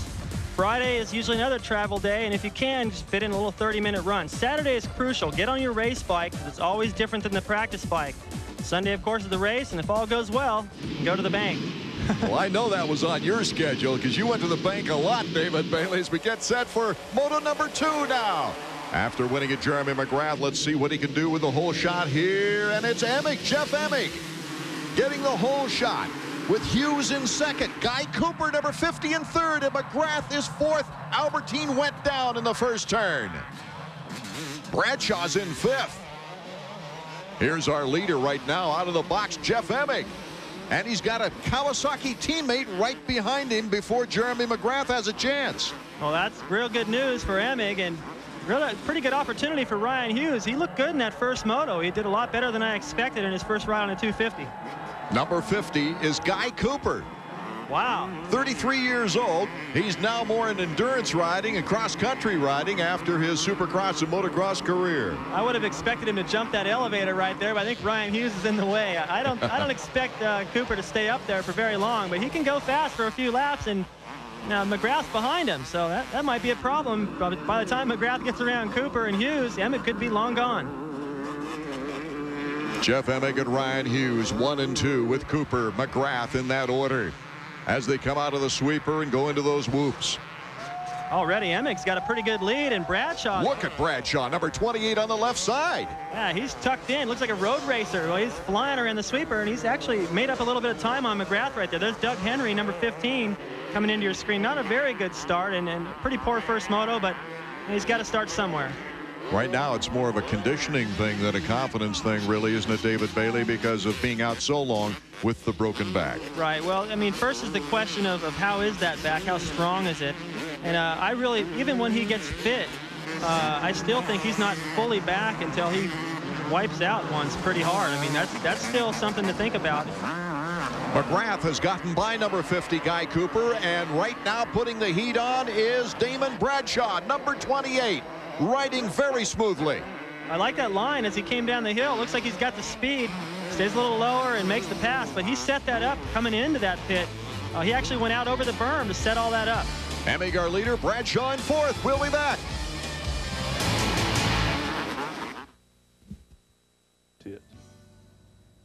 Pro football is alive and biting in Southern California as the new explosive Anaheim Piranhas turn the Arrowhead Pond into a 50-yard war zone. The non-stop, in-your-face feeding frenzy of arena football is yours by calling 714-254-3020 for the best season seats. Don't wait. Call 714-254-3020. The Anaheim Piranhas are getting ready to attack, and you will eat them. The Anaheim Piranhas. Football with a bite. From the beginning of time, there were truths to be told, attempts to explain, where answers needed to be found. Solve the riddle, understand the past, uncover the meaning, unlock the secrets of ancient mysteries. Friday on A&E. Time for the NHL. So when they ice it, hook it, save it, and score it, you'll need to know. NHL Tonight on ESPN2, Tuesday through Saturday at 11:30 p.m. Back with Moto 2 of the 250s from Gainesville, Florida. As out in front is Jeff Emig, the first green bike you see there. Ryan Hughes in second place, and Jeremy McGrath, the winner of the first Moto, trying to pull up on the Kawasaki's. On that first lap, Emig was gone. He had a pretty good lead. Now they've closed back up. I think Hughes feels the pressure from... Here comes Jeremy, moving into second place. Can he hold on to it? Great bar-to-bar battle. It looked like they kind of locked elbows there. Ryan Hughes, he's going right back after him, trying to square off on McGrath under the inside right there. Here he comes in on the outside. He's doing the right thing, but unfortunately McGrath is around him, and if he can't get him right back, McGrath may be gone. Now the battle's probably going to be for the lead, and if Hughes can hang on, he'll have a good chance to make a statement in the 250 class. Right now the crowd is anticipating now. How fast can Jeremy catch up with Jeff Emig? Pretty quick, but I think that the question really is how fast can he pass him? Right here's another look at the pass on Hughes. Boy, he just about took the front wheel of Hughes. Look how close they got right there, kind of overlapping elbows, and as they went over the jump, they both sort of steered away from each other, but that was close. Emig number 1, Jeremy McGrath number 2, as Jeremy has his sights on the number 2 bike right now. And look at that, a golf clap. Well, that's something between the two guys. I know they both golf any chance they get, and it Skip's pretty funny. Anything you can do to keep McGrath light out there. Right now, Emig trying to hold off Jeremy McGrath. Let's go down to Davey Coombs in the mechanics area. Skip, we noticed your last signal to Jeremy before this lap was you own him. Well, yeah, he feels pretty confident right now, and their lap times are 3, almost 4 seconds faster. Jeff, I'm not sure if he didn't seem like he could hold on the first moto, and pace being up, it'll be interesting to see if he can hold on. Jeremy's strong. He knows he can run this pace the whole 30 minutes. How long do you think Jeremy will wait before he attacks? Well, I don't think he's going to push it. I think he's going to let it happen up until about the halfway, and then you got to start making things happen once the halfway comes. Skip Norfolk never at a loss for words, David. No, he's always got the good response, and he's smart. You know, it's a good team. These guys, neither one of them are ever at a loss for anything. David, after seeing the landing on that elevator double jump, there's a lot of impact being absorbed there, but we haven't seen the problem with the wheels that we saw last year. Right. Well, you know, the ground is hard, and they still got the big jumps, but as long as you clear everything, I think Barnett did a good job of eliminating some of those wheel breaking style jumps, some of those dropaways and stuff. And although Emig, he broke a wheel in practice, wasn't able to get very much practice, but a lot less DNFs and stuff like we saw last year. I think it's completely with the design of the racetrack. Well, teams automatically going to the steel nipples on the spokes of the bike when that happened to Emig in practice. Damon Bradshaw, number 28, starting to pull up now toward the leaders to be a contender. Damon always liking this track. He's raced here since minis. Let's go to Davey. Hey, Steve, it looks like Damon's riding a lot differently than he did in the first moto. What'd you guys talk about between motos? It's just all about the start. You know, like the first moto, he was back in 15th or something, and just trying to get out there and from the beginning makes it so much easier. And this moto, I think he started right there at 4th or 5th. So just to be there and see, maybe pick up on some of them guys' lines and just see how they, what they're doing to do that speed. And looks like he's kind of hanging in there. Thanks, Steve. Hanging in there he is, and doing a very fine job of it. Last year he joined the circuit after the 3rd event of the season, coming out of retirement. Emig, our leader, with McGrath on his heels, as we take a look at the Honda Field summary. A decade ago, Suzuki unleashed the original GSXR. It created a new category of motorcycles. Win after win, time after time. We never stopped refining. And now the time has come again. The all-new GSXR 750 is finally here. Because something this fast can't be rushed.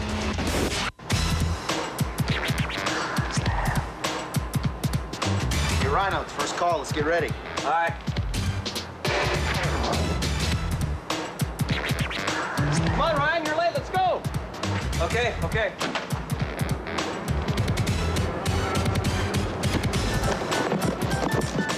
Now I'm ready.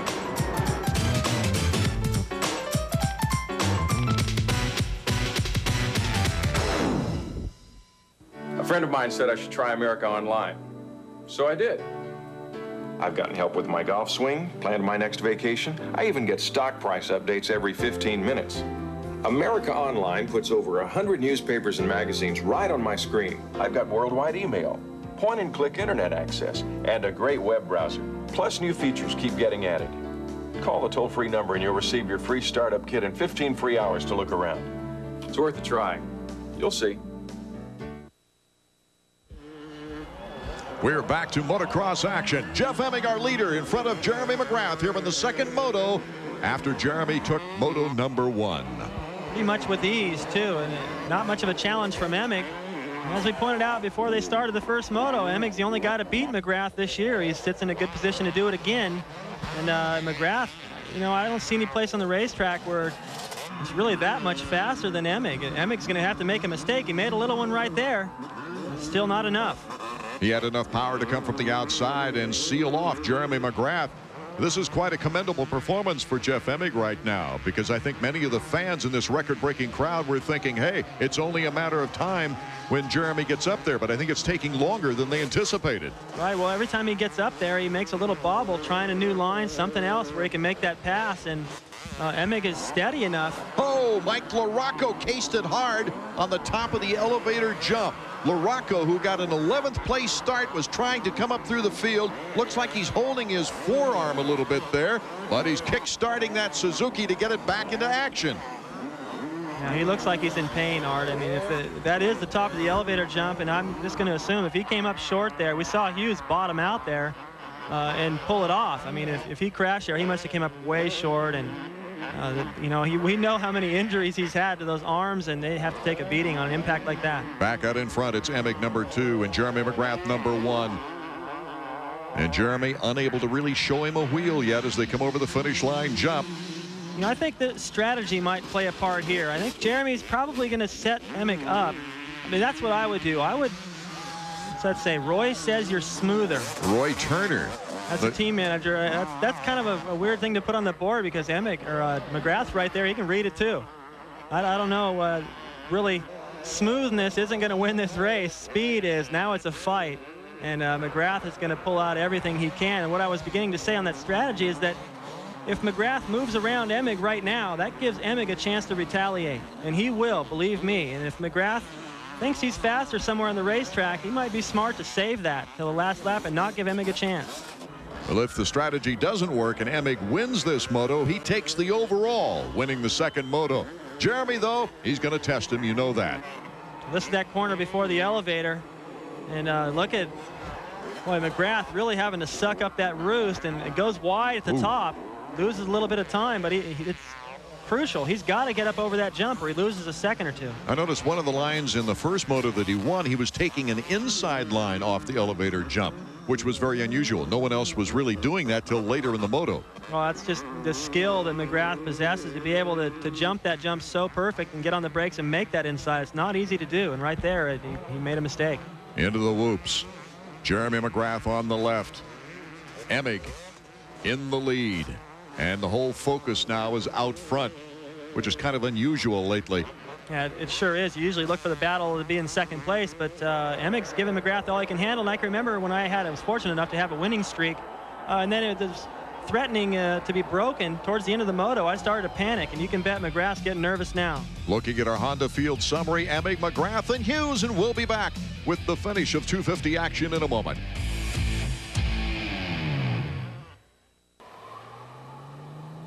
Forget the good old days. They were never this good. You can't wait. Valkyrie, May 25th. This free video shows you how Bowflex lets you outperform Nordic Flex and SoloFlex. Call for yours right now. You need to see this free video. You'll see how your workouts with Bowflex can be faster than Nordic Flex and SoloFlex. You'll see why Bowflex's cable pulley system can give you better results, why Bowflex can offer you both aerobic and strength conditioning, and why only Bowflex is backed by a lifetime warranty. If you've been looking at any home fitness equipment, make sure you compare before you buy. Call for your free video. Then you'll see why Bowflex is the machine that's right for you.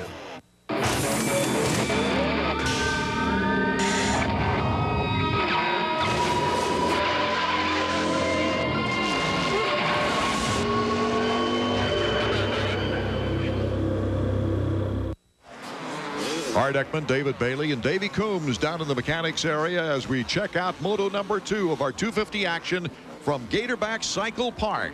It is Jeff Emig who has held on to this lead over Jeremy McGrath after McGrath just dominated the field in moto number 1. Emig now starting to get the test. Well, that's for sure.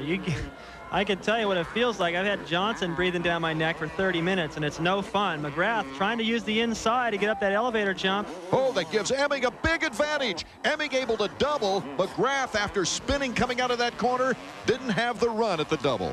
Yeah, and look how much time he loses. Watch McGrath. He gets on the gas, but you see that whiter colored dirt right there. That's the hard pack stuff. It's slick. It's like riding on a street with sand on it and unable to hook up. Who's 969? I bet some of the fans are looking that up in the program. That's Ron Tishner. Yes, the former Japanese champion, and Ron is in 6th place now, gunning for 5th. Now, he's a lot like Bradshaw. I mean, both these guys came up on mini bikes together. They've both ridden probably more laps here on Gainesville than anybody else, especially McGrath or Emig. And this is a pretty fine performance to just kind of show up and ride a race or two in the U.S. before heading back over to Japan and run up near the top 5. Ron Tishner from nearby Palm Harbor, Florida. In fact, that's the same town that Tim Ferry's in. They ride together, I understand. And, you know, thinking about that a little bit, if you watch Ferry's style, you'll see that it's quite a bit like Tishner's. I watched Tishner. I used to stay at my house in Virginia when he was riding the 125 class before he headed over to Japan, and really has a good riding style, and I kind of thought that he would have mounted to a little bit more than he has so far, Ed. Oh, Albertine going down again. That'll drop him to about 10th position now as we see our leader Jeff Emig coming over the start-finish line. More pressure from Jeremy McGrath. That's the dirtiest I've seen McGrath all year, Art. I mean, he's always in the lead after the first couple of laps. Look how clean Emig is.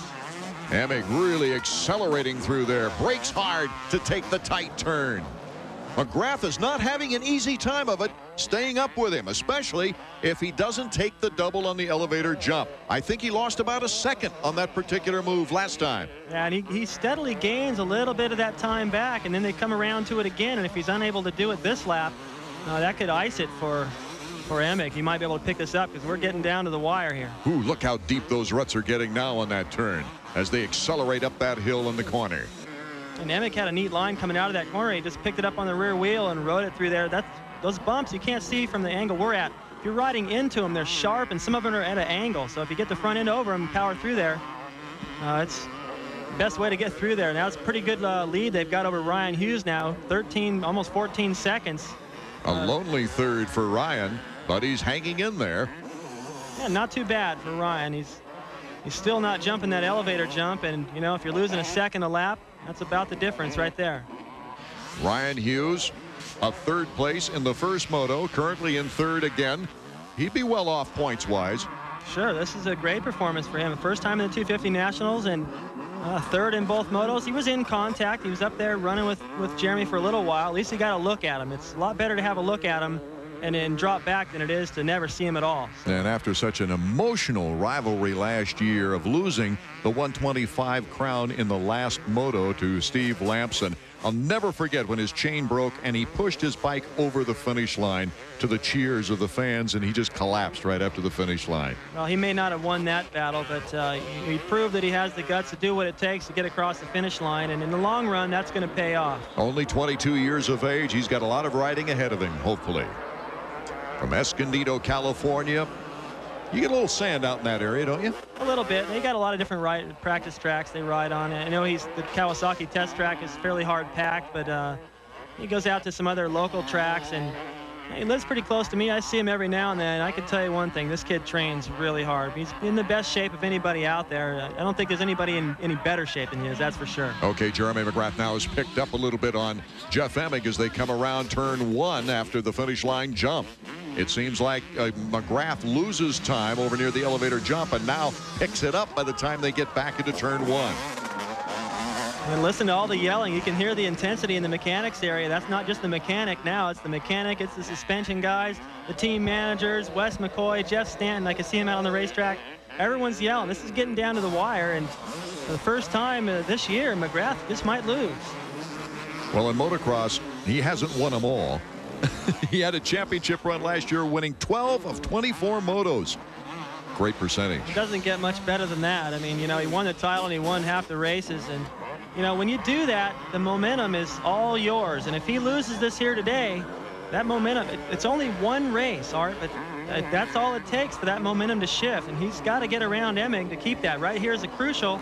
Now he jumps it, so he's going to stay in contact, but still kind of gets stuck out there on that outside line. So he loses a little bit of time, regardless of the fact that he still jumped that elevator. Our Honda Field summary, Emig, McGrath, Hughes in that order, with Larry Ward moving up into 4th.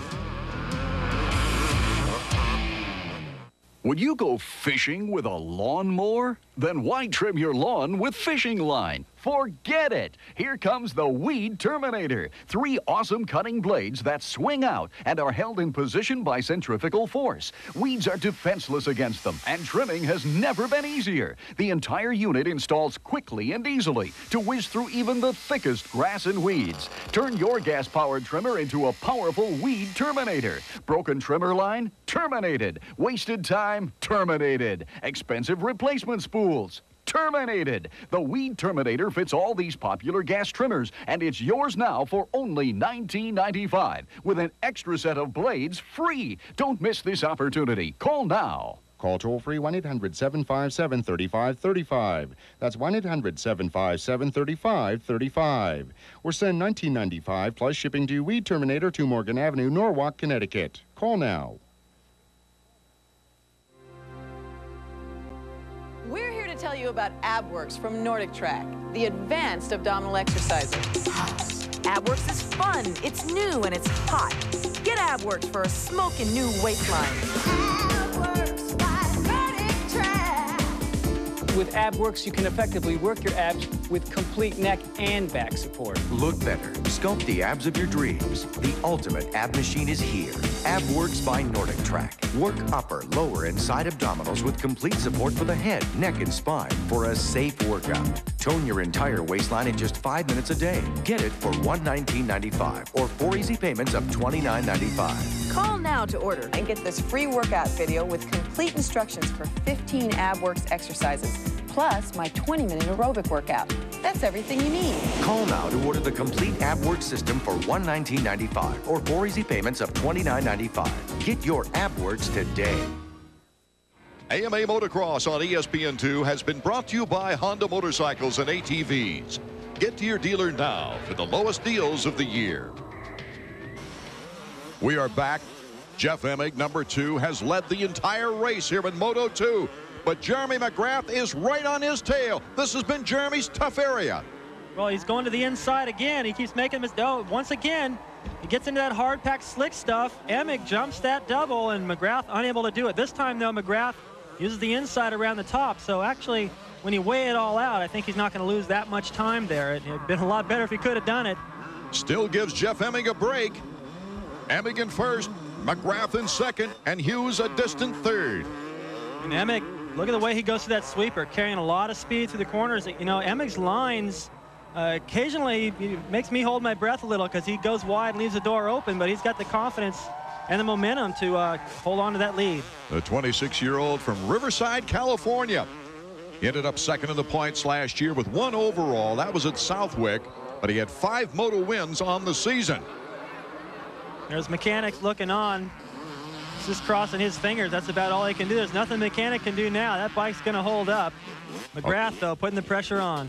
This is breathtaking for the fans to see this duel all the way. Race long. Emig making the move. McGrath's Mechanic Skip Norfolk, and he's with Davey.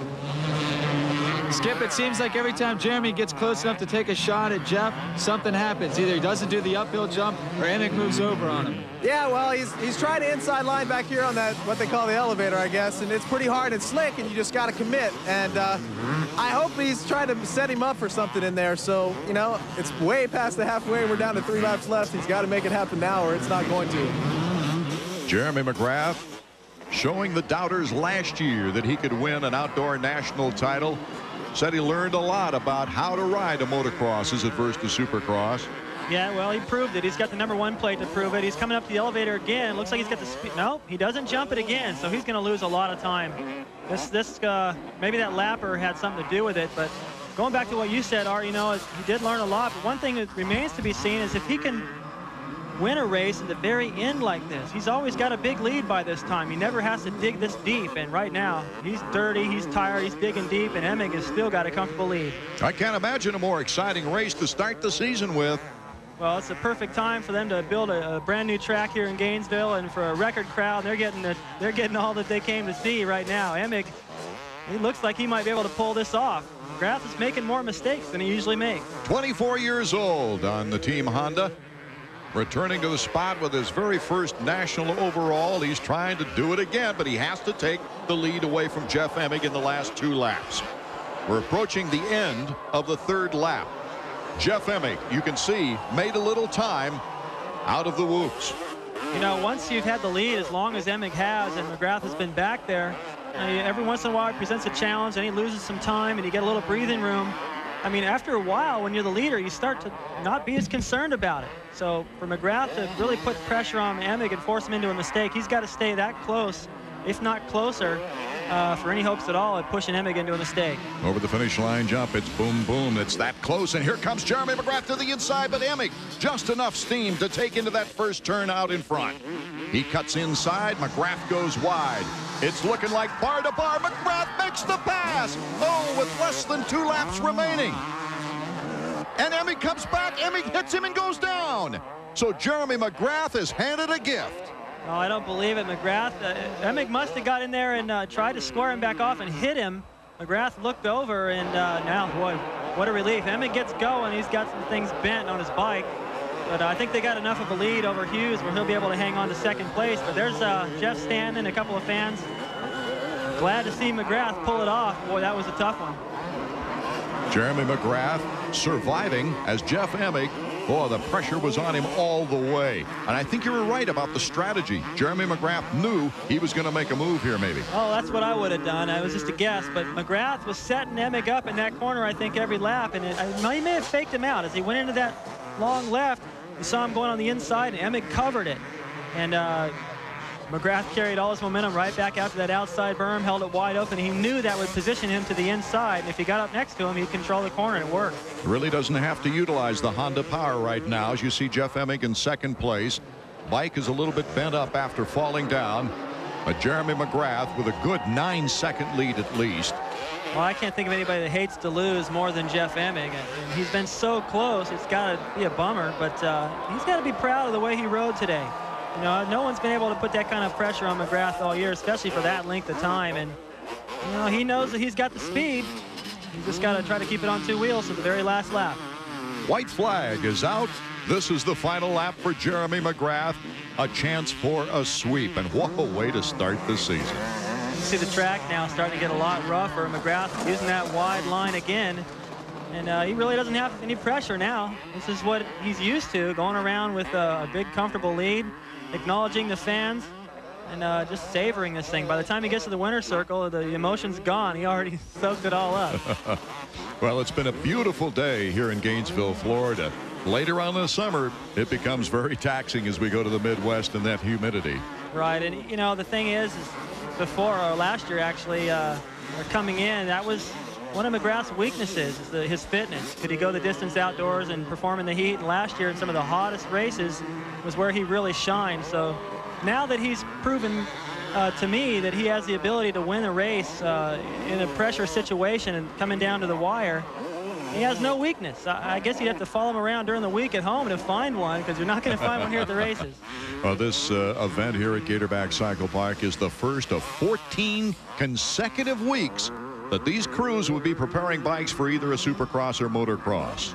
Well, that makes it so important for the riders to maintain, not train too hard. You can overtrain.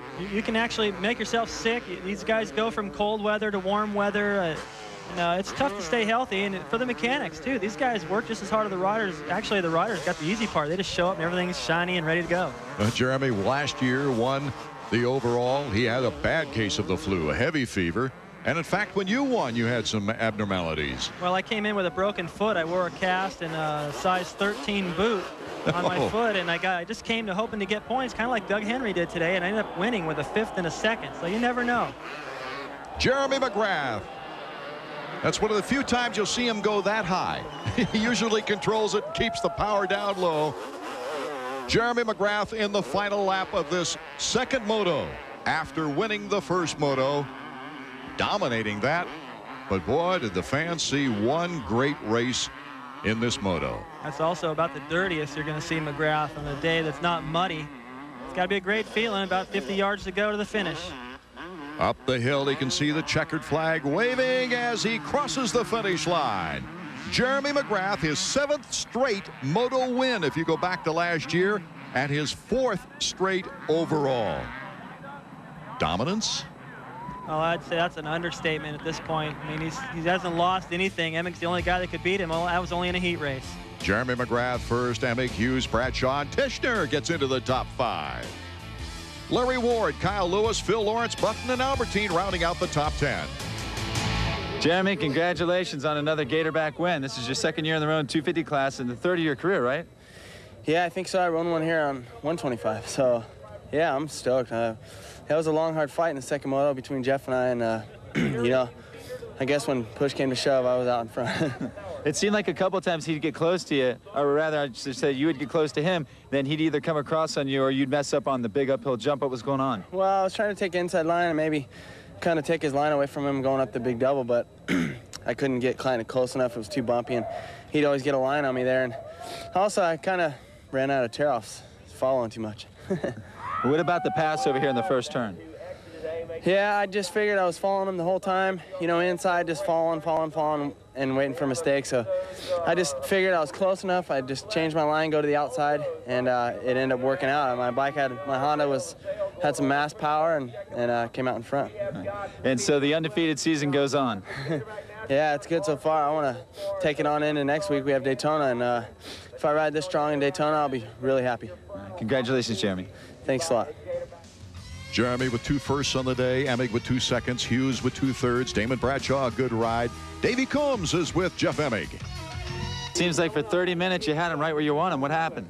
You know, this turnout here by the start, I was riding the inside, and I wasn't the fastest up in this section. And Jeremy was really fast, through the upper section. And when I came through my usual berm there on the inside, it was all blown out, and it kind of, I kind of lost all my drive coming out of the turn. And then that's when McGrath got on the outside of me there. And what about in the next corner when you fell? Well, the next corner, I went to get him back right away, and I just lost traction on the rear end, I guess. I mean, basically that's all that happened. Jeremy McGrath, the overall victor. The riders now in the crews going back to 7 rounds of Supercross before our next Motocross Outdoor National in Sacramento, California. But quite a... From just outside Sacramento.